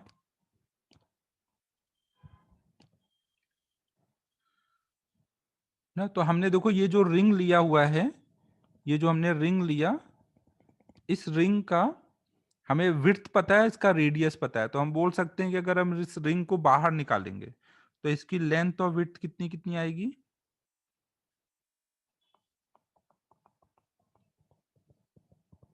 ना लेंथ और विड्थ कितनी कितनी आ जाएगी इसकी? लेंथ आ जाएगी 2 पाई आर, आर मतलब आर कॉस थीटा, तो 2 पाई आर कॉस थीटा, और विड्थ कितनी हो जाएगी? Are D theta. तो अब हम इसका एरिया बोल सकते हैं ना, कितना आया? 2 pi R cos theta into R D theta, तो ये हो जाएगा 2 pi R square cos theta D theta. अब देखो यहाँ पे अगर हॉलो स्फीयर है तो मास किस में डिस्ट्रीब्यूटेड है? एरिया में डिस्ट्रीब्यूटेड है ना, इसीलिए हम लोगों ने एरिया निकाला है ना। हॉलो स्फीयर में मास एरिया में डिस्ट्रीब्यूटेड है, तो हम बोल सकते हैं कि इस रिंग का मास कितना होगा? रिंग का मास कितना होगा? पूरा m मास है पूरे स्फीयर का ना, मतलब पूरे कितने एरिया का? 4 पाई आर स्क्वायर एरिया का मास m है, तो इतने एरिया का मास निकालना है, तो क्या हो जाएगा? m अपॉन में 4 पाई आर स्क्वायर ना, ये मास पर यूनिट एरिया हो गया। ये ध्यान रखना, स्फीयर की बात चल रही है ना, सर्कल नहीं, रिंग नहीं ले लेना कि पाई आर स्क्वायर लगा रहे हो ना, ये मास पर यूनिट एरिया हुआ इनटू रिंग का एरिया।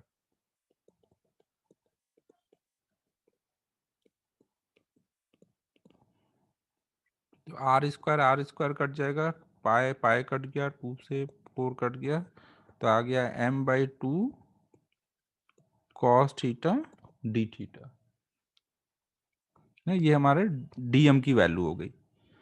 और रिंग का हमें रेडियस पता है, तो इस रिंग का मोमेंट ऑफ इनर्शिया हम कितना लिखेंगे? रिंग का मास इंटू रिंग का रेडियस का स्क्वायर, और ऐसे हर एक रिंग का ऐड कर लेंगे।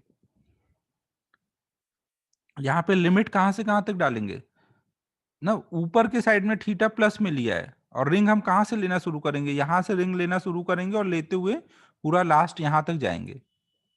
तो सबसे जो नीचे वाला रिंग होगा उसके लिए थीटा कितना हो रहा होगा? -π/2, और सबसे ऊपर वाले रिंग के लिए थीटा +π/2। थीटा की लिमिट डालनी है ना, यहाँ पे थीटा के टर्म में आएगा ना, डी थीटा का टर्म है ना। थीटा की लिमिट क्या होगी? सबसे नीचे वाले के लिए देखोगे तो इस लाइन से सबसे नीचे वाला रिंग जो होगा वो 90 डिग्री नीचे को होगा, और सबसे ऊपर वाला ऊपर को 90 डिग्री।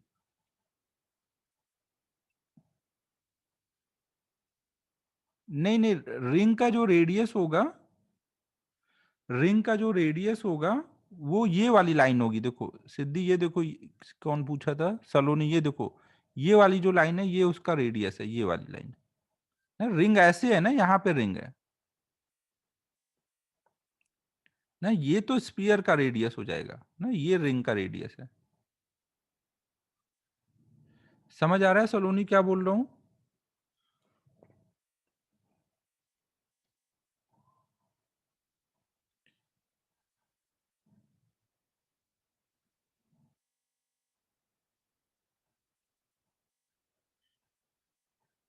यहाँ पे देखो, अगर एक बॉल ले लें, एक हॉलो बॉल ले लें, यहाँ से कट करें तो एक बाउल बन जाएगा ना, बाउल का यहाँ का जो सर्कल होगा वो उसका रेडियस होगा ना, ये वाला रेडियस जो होगा ना, यहाँ पे एक हमने हल्का सा स्लाइस टाइप कट किया है ना।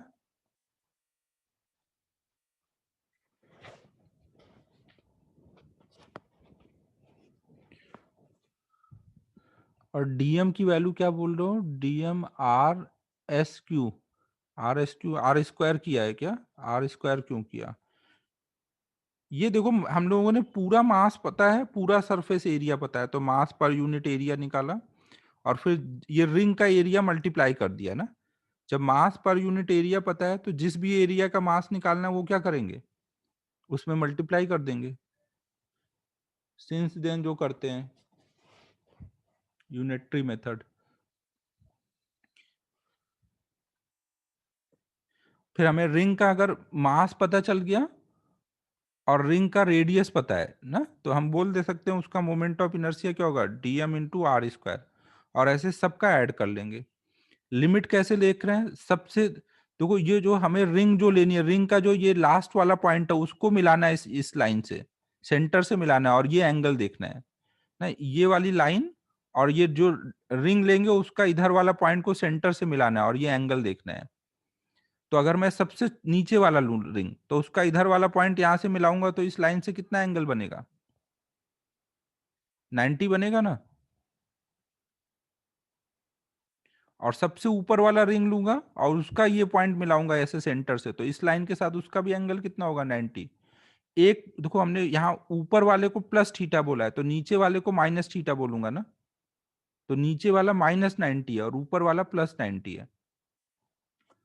समझ आ रहा है मैं क्या बोल रहा हूँ लिमिट के लिए। तो हम लोग यहाँ पे बोलेंगे लिमिट -90 डिग्री से +90 डिग्री तक है। आयुष जीरो पे भी कर सकते हैं हम, जीरो से करेंगे तो 0 से 90 तक करो तो इतना हाफ कवर होगा, और फिर उसको डबल कर दो ना, जो ऊपर का होगा उतना ही नीचे का होगा।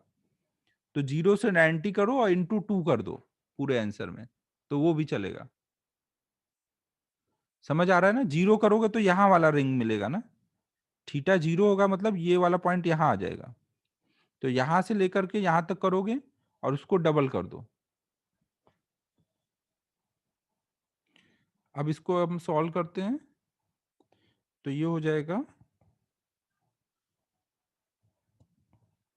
m/2 cos theta d theta into R square, R की वैल्यू कितनी है, आर cos थीटा का स्क्वायर ना, आर स्क्वायर कर दिया। तो यहाँ पे क्या होगा, m/2 बाहर चला जाएगा, आर स्क्वायर बाहर चला जाएगा, अंदर बचेगा cos square theta d theta, -π/2 से +π/2 तक। अब cos स्क्वायर थीटा का इंटीग्रेशन किस दिन के लिए सिखाया था, बहुत सही, वेरी गुड, मचा दिया तुम लोगों ने तो।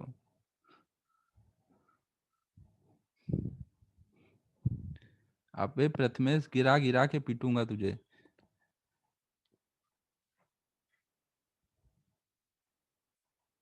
अच्छा अच्छा ओके, सॉरी सॉरी, मुझे लगा कि तू इंटीग्रेशन बता रहा है। सॉरी भाई प्रथमेश।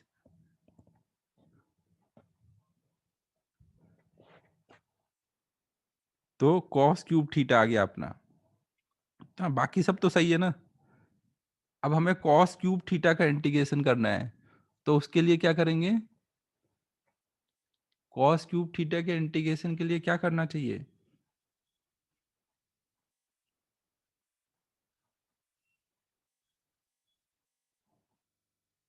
अबे यहाँ साइन थीटा तो है ही नहीं है।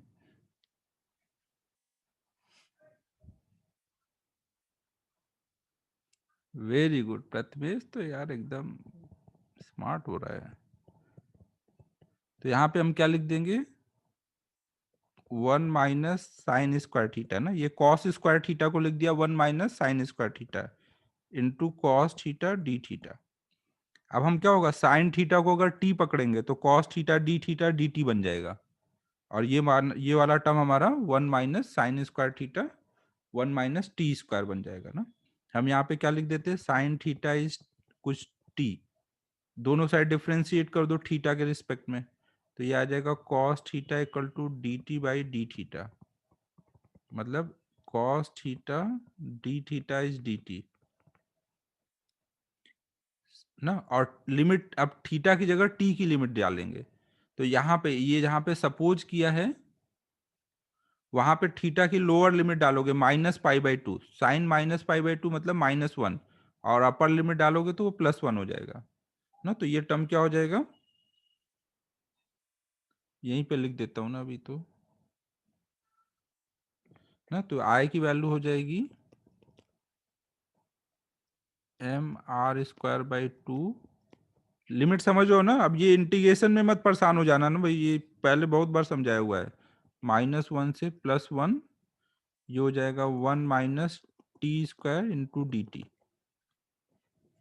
ना। तो अब ये कितना हो जाएगा, mr²/2 t माइनस t³/3 -1 से +1। तो ये कितना हो रहा है, mr²/2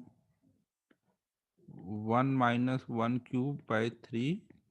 अब देखो माइनस डालोगे तो ये क्या हो जाएगा, -1, और यहाँ पे -1 का क्यूब तो ये +1 हो जाएगा।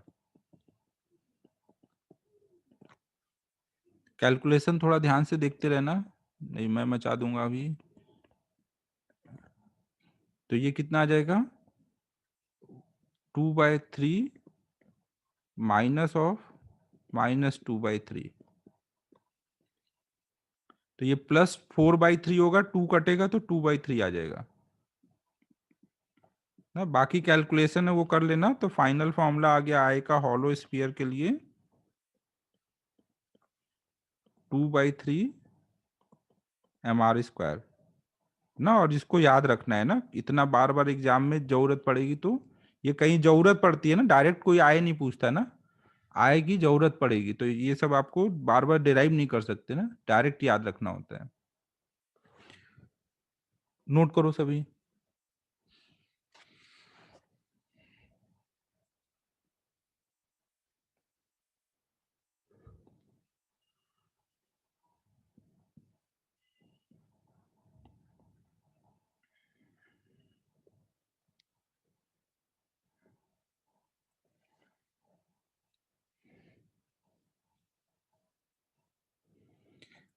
अबे चवन, देख जहां पे तू सपोज करता है ना, वहां पर इस इधर लोअर लिमिट अपर लिमिट डालेगा तो इधर टी की लोअर लिमिट अपर लिमिट मिलेगी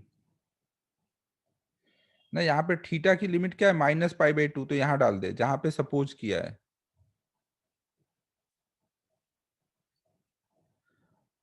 वर्टिकल डिस्टेंस आपको देखो, ये जो रिंग यहाँ पे बन रहा है वो रिंग का रेडियस लेना है ना, ये तो इसकी डिस्टेंस हो गई रिंग्स की एक्सिस से यहाँ से।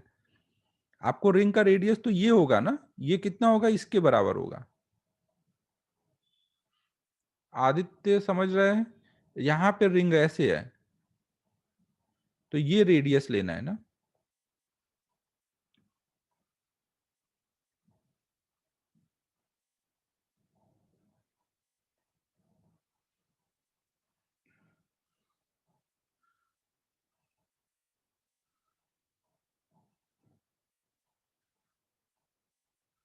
हाँ प्रथमेश सही है, 2/5 mr²।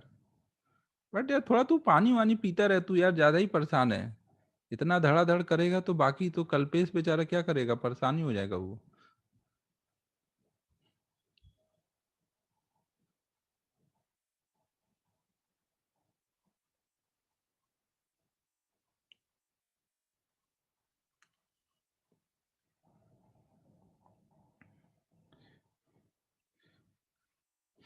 ये नोट कर लो, फिर इसका एक शॉर्टकट बताता हूँ, इसको आप बहुत छोटे में भी डिराइव कर सकते थे।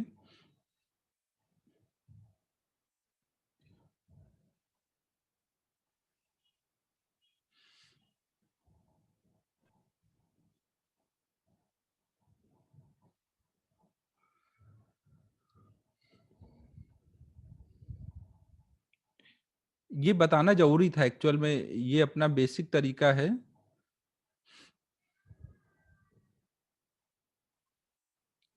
देखना यहाँ पे जब थीटा की वैल्यू 90 डिग्री डालेगा तो साइन 91 हो जाएगा ना। टी की लिमिट इधर थीटा की लिमिट डालने से टी की लिमिट आएगी। जहां कभी भी आप जब लिमिट चेंज करनी होती है, तो जब आप इंटीग्रेशन में जिस स्टेप पे सपोज करते हो, उस स्टेप में यहाँ पे लिमिट डालोगे थीटा की, तो दूसरे साइड जिसको सपोज किया उसकी लिमिट आएगी।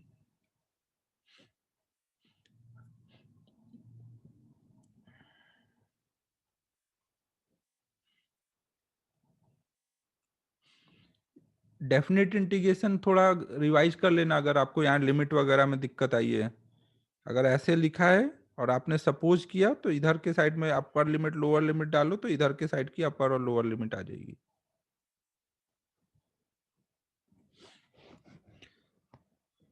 नोट हो जाए, हुआ क्या।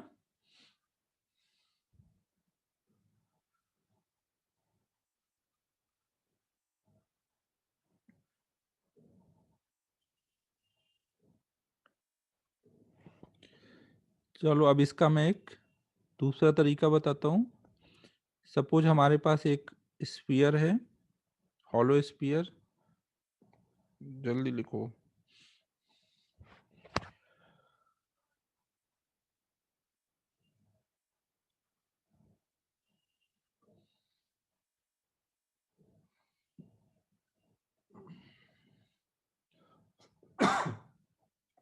सॉरी।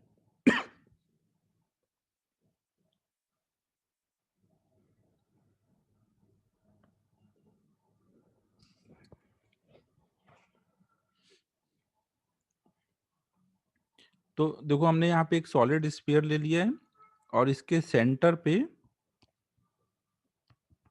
ओरिजिन लिया है और इसमें एक्सिस बना दिया है, एक्स एक्सिस, वाई एक्सिस और जेड एक्सिस।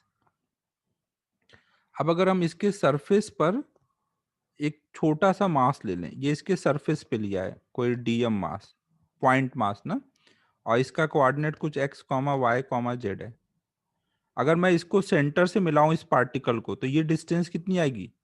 स्फीयर के सरफेस पे कोई भी डीएम मास लूंगा और उसको सेंटर से मिलाऊंगा तो ये डिस्टेंस कितनी आएगी? आर आएगी ना। और इसका coordinate X comma Y comma Z है, तो डिस्टेंस वाले फॉर्मूले में रखूं अगर, डिस्टेंस वाले फॉर्मूले से मैं क्या बोलूंगा, डिस्टेंस कितनी आएगी? Under root of X square plus Y square plus Z square ना। मतलब आर की वैल्यू कितनी है? Under root X square plus Y square plus Z square. सही बात है।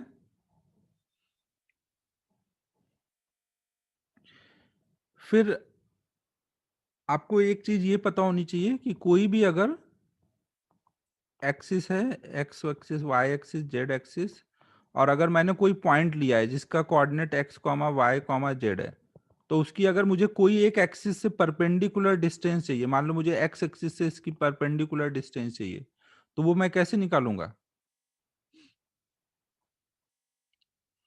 परपेंडिकुलर डिस्टेंस चाहिए तो एक्स में जिस जगह पर परपेंडिकुलर गिरेगा उसका कोऑर्डिनेट क्या आएगा? एक्स कॉमा जीरो आएगा ना। तो जब मैं डिस्टेंस निकालूंगा परपेंडिकुलर, तो x2 माइनस x1, एक्स वाला टर्म कट जाएगा, केवल किसका किसका टर्म बचेगा? y और z का ना कोई भी पॉइंट जिसके कोऑर्डिनेट दिए हैं उसकी अगर मुझे x एक्सिस से डिस्टेंस चाहिए तो y z कोऑर्डिनेट का ना perpendicular distance from x axis, तो बाकी दो कोऑर्डिनेट के स्क्वायर का सम का अंडर रूट। अगर मुझे y एक्सिस से डिस्टेंस चाहिए तो वो क्या होगी? और z एक्सिस से परपेंडिकुलर डिस्टेंस तो ना। ये पॉइंट सबको क्लियर है?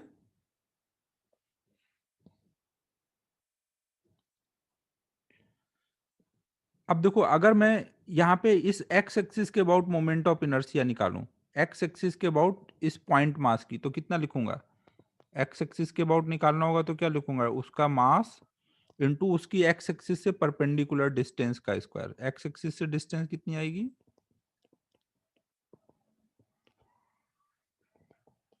तो ये आ जाएगी ना। सही है। x एक्सिस से पॉइंट मास का मोमेंट ऑफ इनर्शिया निकाला और सबको इंटीग्रेट कर दिया तो पूरे स्फीयर का आ जाएगा। ये जो x एक्सिस है ये क्या है इस स्फीयर का? एक्स एक्सिस जो है वो उस पूरे स्फीयर का क्या है? डायमीटर है ना। ये हमने डायमीटर के अबाउट आई निकाला है ना। वाई एक्सिस भी इसका क्या है? कोई भी सेंटर से जाने वाली लाइन जो होगी वो उसका डायमीटर ही होगी ना। तो वाई एक्सिस के अबाउट निकालूंगा तो क्या बोलूंगा? डीएम इंटू वहां से डिस्टेंस इसकी परपेंडिकुलर वाली ना, परपेंडिकुलर वाली डिस्टेंस कितनी हो जाएगी? बाकी दो कोऑर्डिनेट का ना, और स्क्वायर करना रहेगा डीएम इंटू आर स्क्वायर, तो अंडर रूट हट जाएगा। सेम वे में जेड एक्सिस के अबाउट निकालू, वो भी सेंटर से जा रहा है तो वो भी डायमीटर है, तो वो कितना लिखूंगा? डीएम इंटू आर स्क्वायर ना, तो अंडर रूट हट गया है। यहां तक सभी को क्लियर है? अब तीनों ही अगर डायमीटर के अबाउट है, ये वाला भी डायमीटर के अबाउट है, ये वाला भी डायमीटर के अबाउट, ये वाला भी डायमीटर के अबाउट, तो तीनों इक्वल होंगे। या अलग अलग होंगे?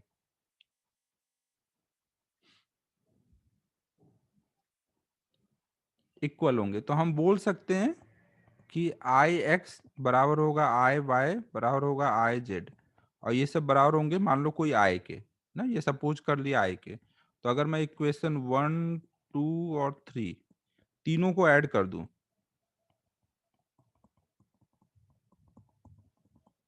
ना ऐड करूंगा तो क्या हो जाएगा, आई आई आई 3i इक्वल टू इधर क्या आ जाएगा ना, इधर क्या हो जाएगा, 2 बार y आएगा, 2 बार x, 2 बार z, तो 2 कॉमन हो जाएगा। यहाँ आ जाएगा X square plus Y square plus Z square. और हमें पता है इस पॉइंट पार्टिकल के लिए X square plus Y square plus Z square का सम का अंडर रूट क्या है, आर है ना। इक्वल इसलिए क्योंकि ये X axis Y axis Z axis सब इसके डायमीटर है ना।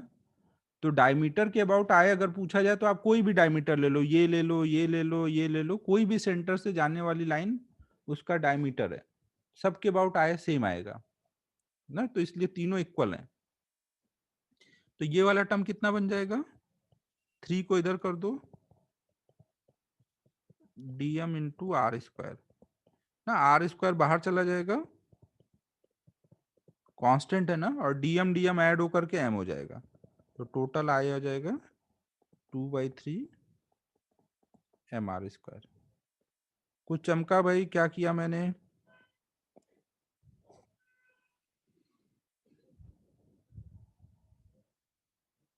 हाँ सर, ये जुगाड़ है। शॉर्टकट तो जुगाड़ ही होता है एक्चुअल में, शॉर्टकट का हिंदी में नाम ही जुगाड़ है, तो शॉर्टकट ही बोला मैंने इसको। एक्चुअल में जैसे अब सॉलिड स्फीयर है तो वहां पे ये मेथड नहीं लगेगा, तो वो हॉलो स्फीयर का जो मेथड 1 था वो कराना जरूरी है, ताकि सॉलिड स्फीयर या बाकी कोई का आए तो कर सको। ये तो केवल हॉलो स्फीयर के लिए ही चल पाएगा।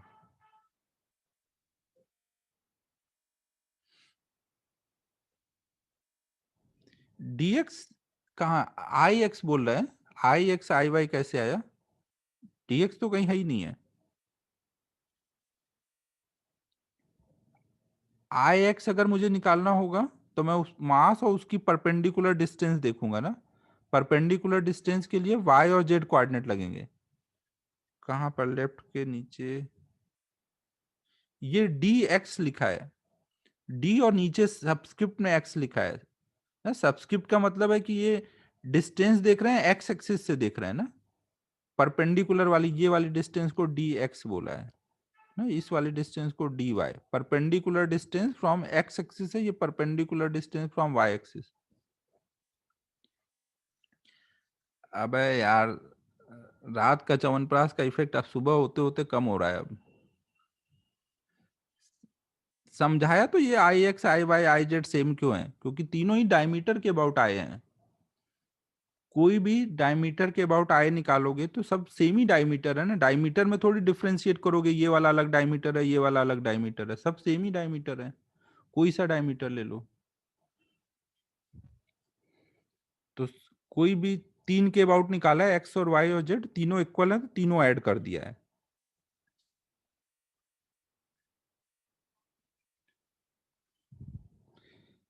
नोट कर लो जल्दी, सॉलिड का फिर स्टार्ट करते हैं। डेरिवेशन एक बार खुद से करना, तब क्लियर हो जाएगा ना, बाकी फॉर्मूला तो याद रखना ही है।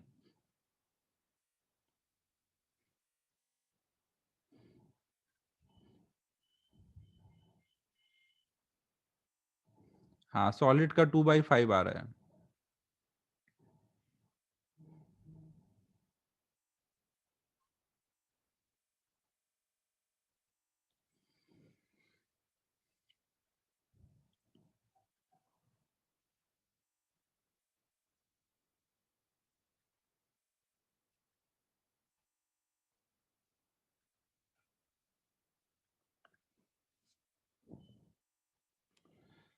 करते हैं, सॉल्व सॉल्व करके समझ आएगा श्रेयस कैसे आ रहा है।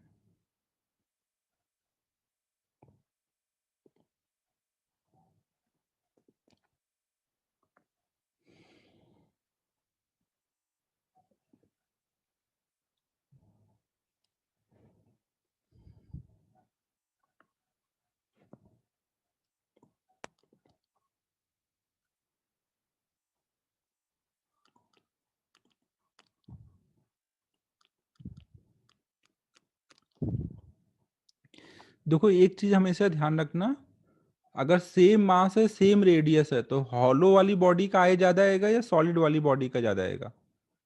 जैसे रिंग और डिस्क में देखो, सेम मास सेम रेडियस में सॉलिड का ज्यादा होगा या हॉलो का ज्यादा होगा?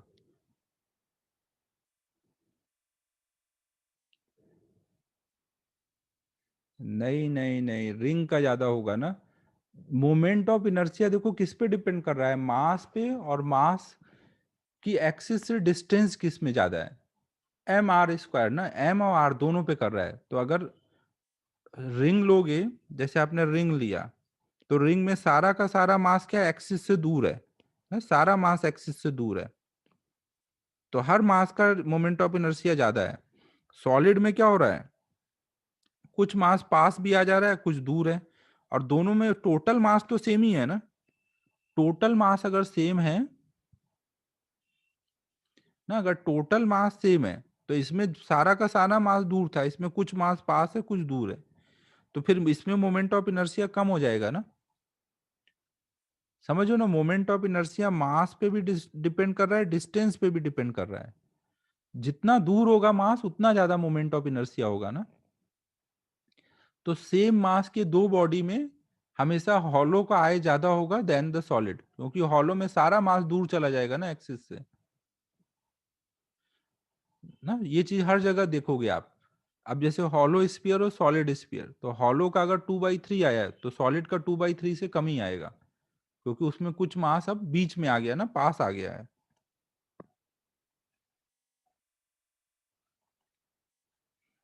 हमारे दिमाग में क्या रहता है, सॉलिड मतलब मास बढ़ गया, ऐसा नहीं है ना। यहाँ पे हम सेम मास वाले दो बॉडी के कंपैरिजन कर रहे हैं।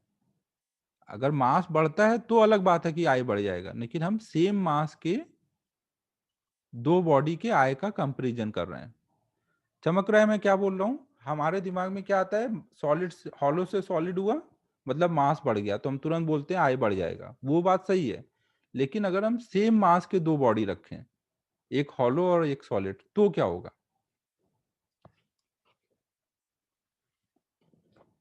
तो अब हम लोग नेक्स्ट देख रहे हैं आई ऑफ सॉलिड स्फीयर। मान लो इसका मास m है, रेडियस r है, तो अब इसका मोमेंट ऑफ इनर्शिया हम कैसे निकालेंगे? इसको किसका कलेक्शन लेके सोच सकते हैं? डिस्क का लेके सोच सकते हैं, या हॉलो स्फीयर का कलेक्शन लेके सोच सकते हैं।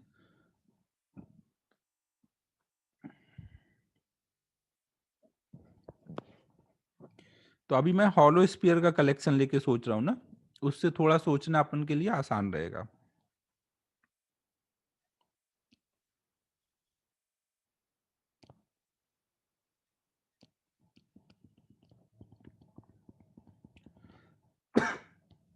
सॉरी।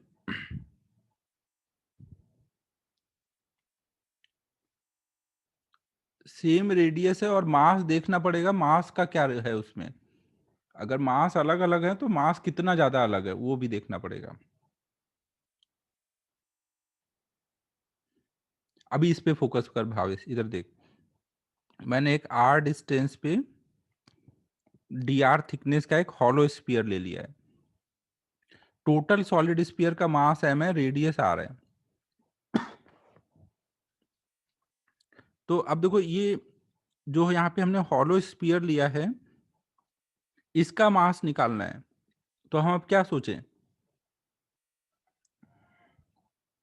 सॉलिड स्फीयर में मास किस में डिस्ट्रीब्यूटेड होगा? वॉल्यूम में ना। तो हम मास पर यूनिट वॉल्यूम निकालेंगे, फिर इस हॉलो स्फीयर का वॉल्यूम मल्टीप्लाई कर देंगे। तो मास पर यूनिट वॉल्यूम कितना होगा? m/4/3 πr³ अब इसमें इसका वॉल्यूम मल्टीप्लाई करना है ना, इनटू dv, तो इससे dm आ जाएगा। और dv की वैल्यू कैसे निकालेंगे?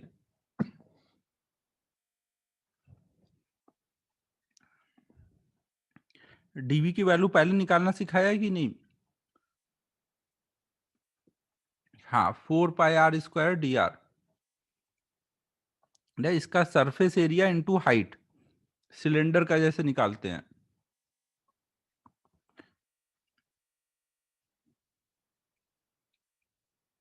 हॉलो स्फीयर का यहाँ पे ये जो मटेरियल है उतने पार्ट का वॉल्यूम, ये वाले वॉल्यूम जहां पे मास है,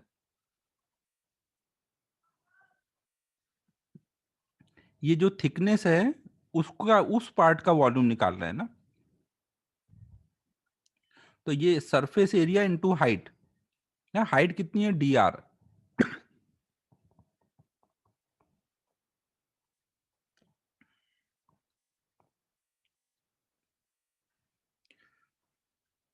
अब पहले डीवी निकालना सिखा दूं।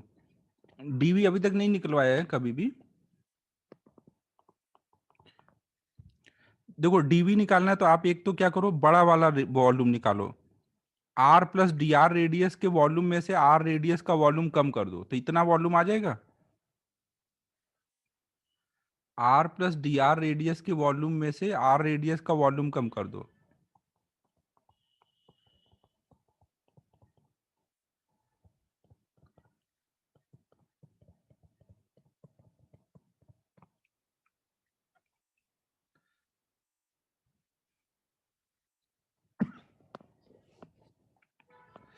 पीछे निकाला है, कब जरूरत पड़ी थी, पीछे कब अपन को जरूरत पड़ी थी। सेंटर ऑफ मास में शायद पड़ी होगी हॉलो स्फीयर का निकालने के टाइम पर, हॉलो सॉलिड ये सब में। हम्म।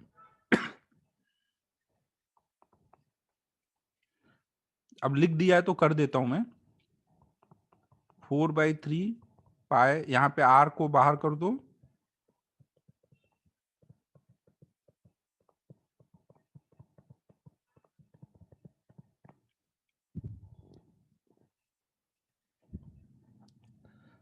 हाँ हॉलो स्फीयर में सरफेस एरिया होगा, लेकिन देखो जब पूरी की पूरी बॉडी हॉलो स्फीयर है तो वहां पे मास जो होता है वो सरफेस पे डिस्ट्रीब्यूटेड मानते हैं ना, जब पूरी की पूरी बॉडी हॉलो है।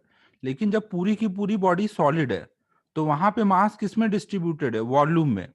तो हम छोटे छोटे वॉल्यूम लेते हैं और उनका मास निकालते हैं ना। अगर पूरी बॉडी वॉल्यूम में है तो उसको हम मान सकते हैं ना छोटे छोटे वॉल्यूम से मिलकर बना हुआ है। जब पूरी बॉडी एरिया में रहती है तो छोटे छोटे एरिया का कलेक्शन लेते हैं। समझो सलोनी ना, जब लेंथ में होगा पूरी बॉडी तो छोटे छोटे लेंथ का कलेक्शन लेते हैं। तो यहाँ पे ये पूरा मास सॉलिड में तो वॉल्यूम में ही होगा ना, तो इसको हम छोटे छोटे वॉल्यूम का कलेक्शन लेंगे। ये वॉल्यूम बहुत छोटा होगा, डीवी इसीलिए लिखा है ना। लेकिन अगर हम वॉल्यूम का कलेक्शन लेंगे नहीं तो पूरा वॉल्यूम कैसे आएगा।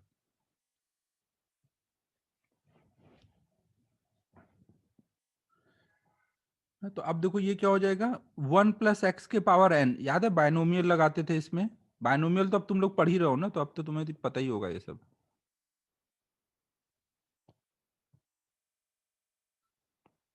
तो ये पावर को आगे मल्टीप्लाई कर देंगे।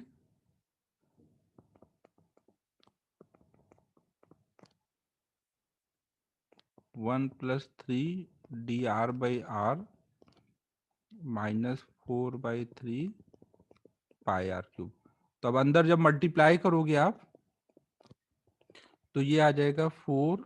अब ये देख लो 1 से में ये मल्टीप्लाई होगा तो ये और ये टर्म कट जाएगा, फिर ये 3 3 कट जाएगा, ये आ जाएगा 4πr² ना। तो अब आगे के लिए आप ये ध्यान रख सकते हो कि surface area into height, cylinder type से याद रख सकते हो कि सरफेस एरिया इनटू हाइट करोगे तो ये वॉल्यूम आ जाएगा ना। अब ये वॉल्यूम आ गया तो ये वॉल्यूम यहाँ पे रख देंगे तो इतने पार्ट का मास आ जाएगा। तो मास हो गया m/4/3 πr³ डीवी मतलब 4πr²dr। 4 पाई कट जाएगा, 3 ऊपर आएगा ना, ये हमने डीएम निकाल लिया ना। अब हम देखो सॉलिड स्फीयर के अगर डायमीटर के अबाउट निकाल रहे हैं आए, तो सॉलिड स्फीयर का डायमीटर इस हॉलो स्फीयर का भी डायमीटर है ना, उसके भी वो सेंटर से जा रहा है ना। स्फीयर में कोई भी लाइन जो सेंटर से पास होगी वो डायमीटर है ना। तो अब हम इस सॉलिड स्फीयर के लिए आई निकाल सकते हैं, उसके लिए फॉर्मूला पता है ना। तो ये कितना हो जाएगा, D I. Hollow hollow sphere का आई कितना हो जाएगा, 2/3 उसका मास इंटू रेडियस का स्क्वायर। और ऐसे सारे आई इंटीग्रेट कर लेंगे तो टोटल हो जाएगा। डीएम की वैल्यू डाल दो यहाँ पे।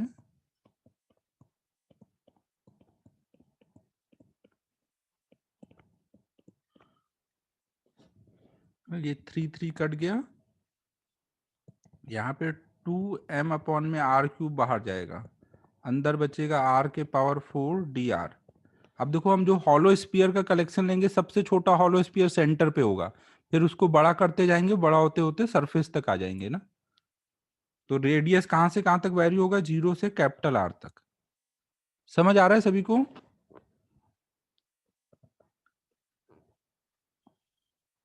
तो ये हो गया 2m/r³, और यहाँ आ जाएगा r⁵/5 इंटीग्रेशन करके लिमिट डालना है, वो तो सब कर लोगे।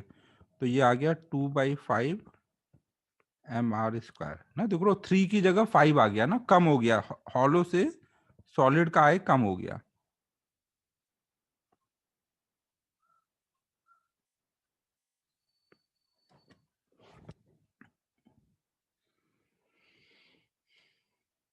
नोट कर लो इसको।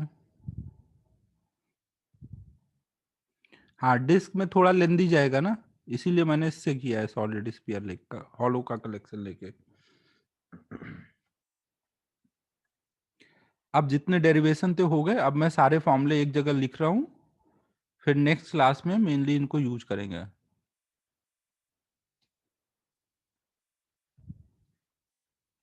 कोई बाय नहीं, अभी 15 मिनट बचा, अभी और पढ़ाई करेंगे अपन।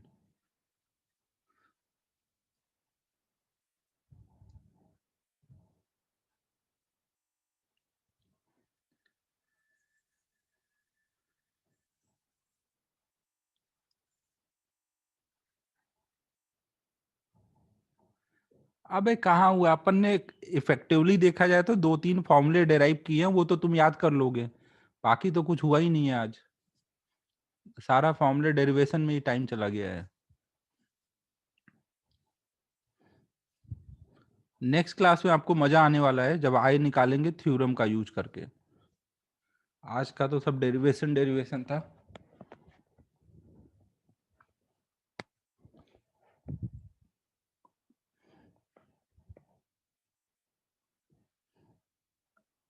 यार फॉर्मूले लिख लेने दे भाई, मुझे कोर्स भी कराना है, ऐसे करेंगे तो कैसे कोर्स होगा।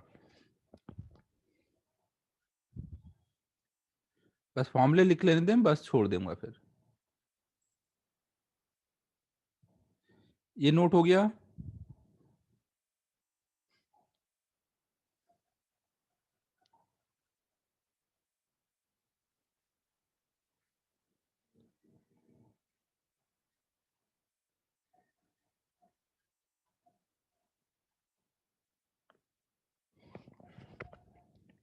तो अब यहाँ पे हम लोग सबके फॉर्मूले लिखते हैं।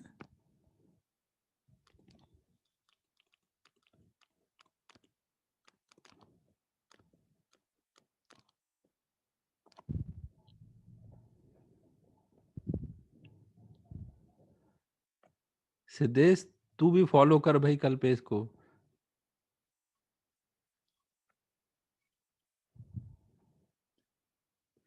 तो इसमें देखो, पहला तो हमने रॉड का देखा। रॉड के लिए हमें उसके मिड पॉइंट से जो एक्सिस पास हो रहा है, ये वाला आय ध्यान रखना है। ये एक्सिस 1 है मान लो, और अगर एंड से पास हो रहा होगा वो मान लो एक्सिस 2 है। तो एंड के अबाउट वाला ml²/3 होगा, और मिड पॉइंट वाला ml²/12 होगा।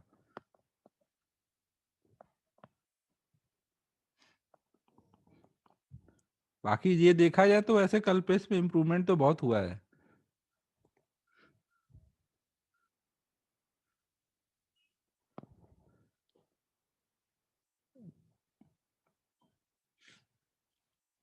बाबा रामदेव का भला हो, इन्होंने कुछ अच्छा बनाया कि सिद्धेश कल्पेश दोनों का भला कर दिया उन्होंने।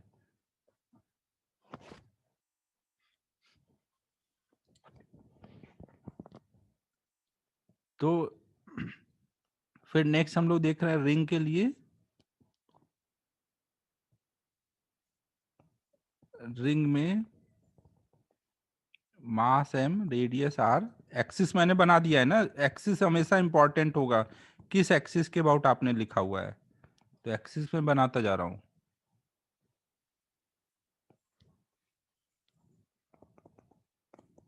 तीसरा डिस्क,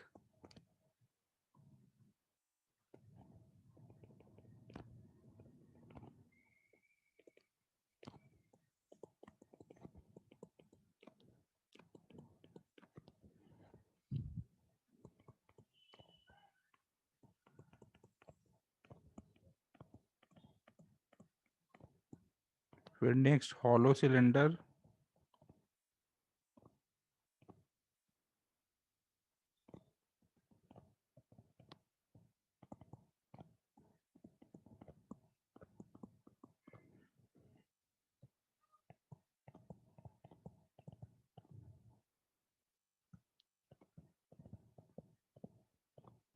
फिर सॉलिड सिलेंडर। ये लिखते जाओ बेटा, जल्दी जल्दी करना है। जितनी जल्दी लिखोगे उतनी जल्दी छोड़ूंगा।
अमन कहाँ तू टाइम वाइम देखने में लगा है, तू जल्दी जल्दी नोट कर।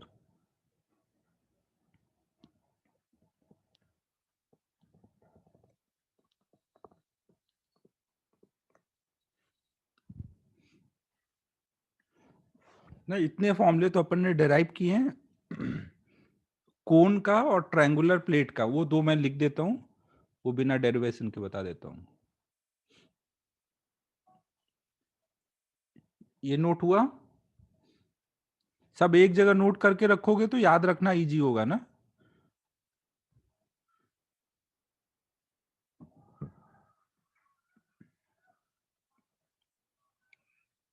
थ्योरम का देखो ये यूज होगा, जैसे मैंने रॉड का यहाँ पे एक्सिस लिया, उसके अबाउट याद किया है। मान लो मैंने यहाँ पे एक एक्सिस ले लिया कहीं पे भी बीच में ना, उसके अबाउट आय निकालना है, तो तुरंत थ्योरम से तुरंत निकल जाएगा बिना इंटीग्रेट किए हुए।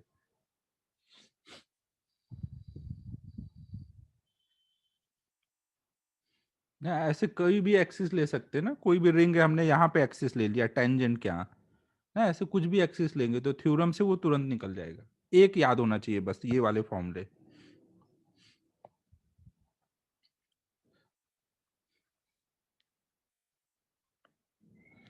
फिर कितने हो गए अभी, 7 हो गए ना। फिर 8 ट्रायंगुलर प्लेट।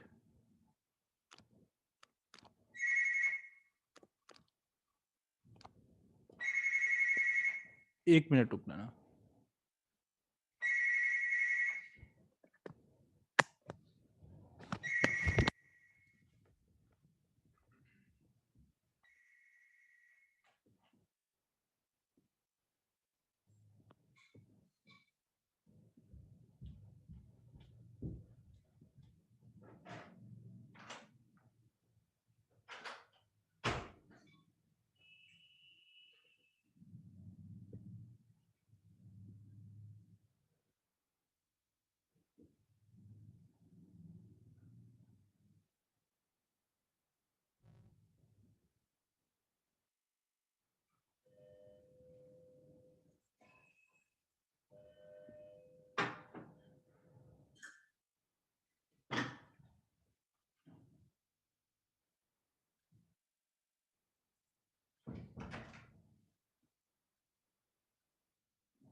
तो देखो हम लोग ट्रायंगुलर प्लेट का कर रहे थे।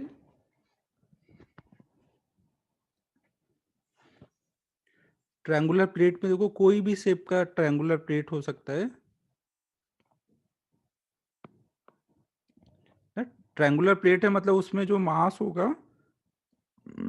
ना ऐसे अंदर भरा हुआ है ना, ट्रायंगुलर शेप में ऐसे मास भरा हुआ है और इसकी हाइट कुछ h है।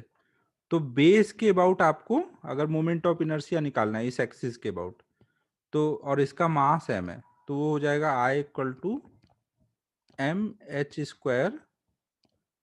इसको स्मॉल लेटर से दिखाते हैं normally, M H square by 6। Base के अबाउट हमेशा आपको ध्यान रखना है ना, अगर आपका ये बेस बनता है तो इधर से हाइट लोगे ना, जो भी बेस होगा उधर से हाइट लेनी है और एम एच स्क्वायर बाई 6 लगाना है।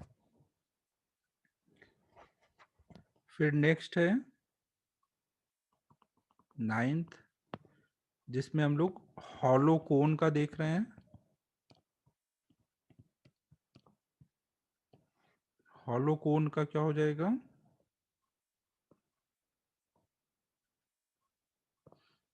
एम मास है, आर रेडियस है और इसके कोन के एक्सिस के अबाउट देख रहे हैं ना।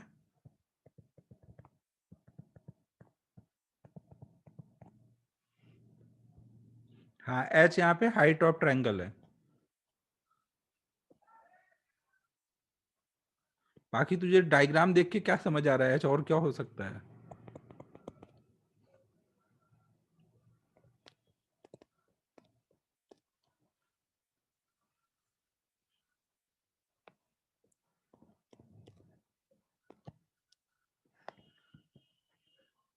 सॉलिड कोन का कितना हो जाएगा, डायग्राम सेम रहेगा सॉलिड कोन का भी।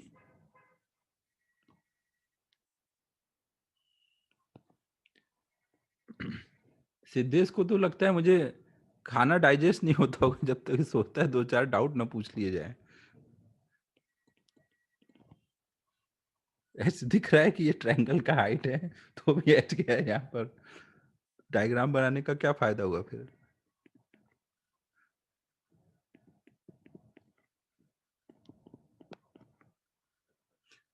सॉलिड कोन का देखो 3/10 करके आता है, 3/10 mr²।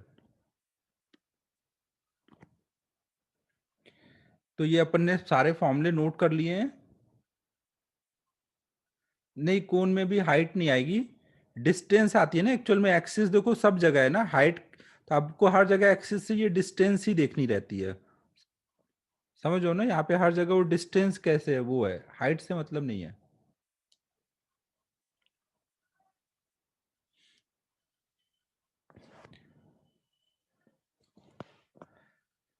तो अब ये नोट कर लो, आज कुछ होमवर्क नहीं दे रहा हूँ, केवल जो भी डेरिवेशंस की हैं अच्छे से रिवाइज कर लेना, फॉर्मूले याद कर लेना।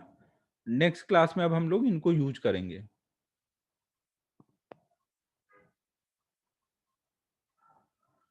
ठीक है बच्चों, फिर क्लोज करता हूँ।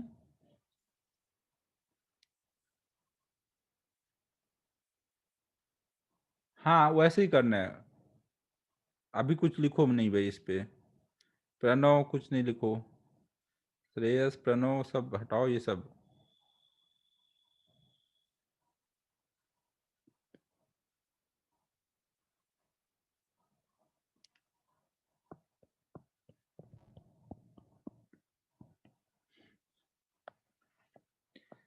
तो क्या करना था हम लोगों को, हाँ ये हॉलो कोन को देखो ना, हॉलो कोन को आप लोग रिंग्स का कलेक्शन लेके कर सकते हो ना, और इसको डिस्क का कलेक्शन लेके कर सकते हो। फोन करने के लिए सभी लोग मैसेज डालना व्हाट्सएप पे, उसके अकॉर्डिंग मैं टाइम दे दूंगा तो कॉल कर लेना।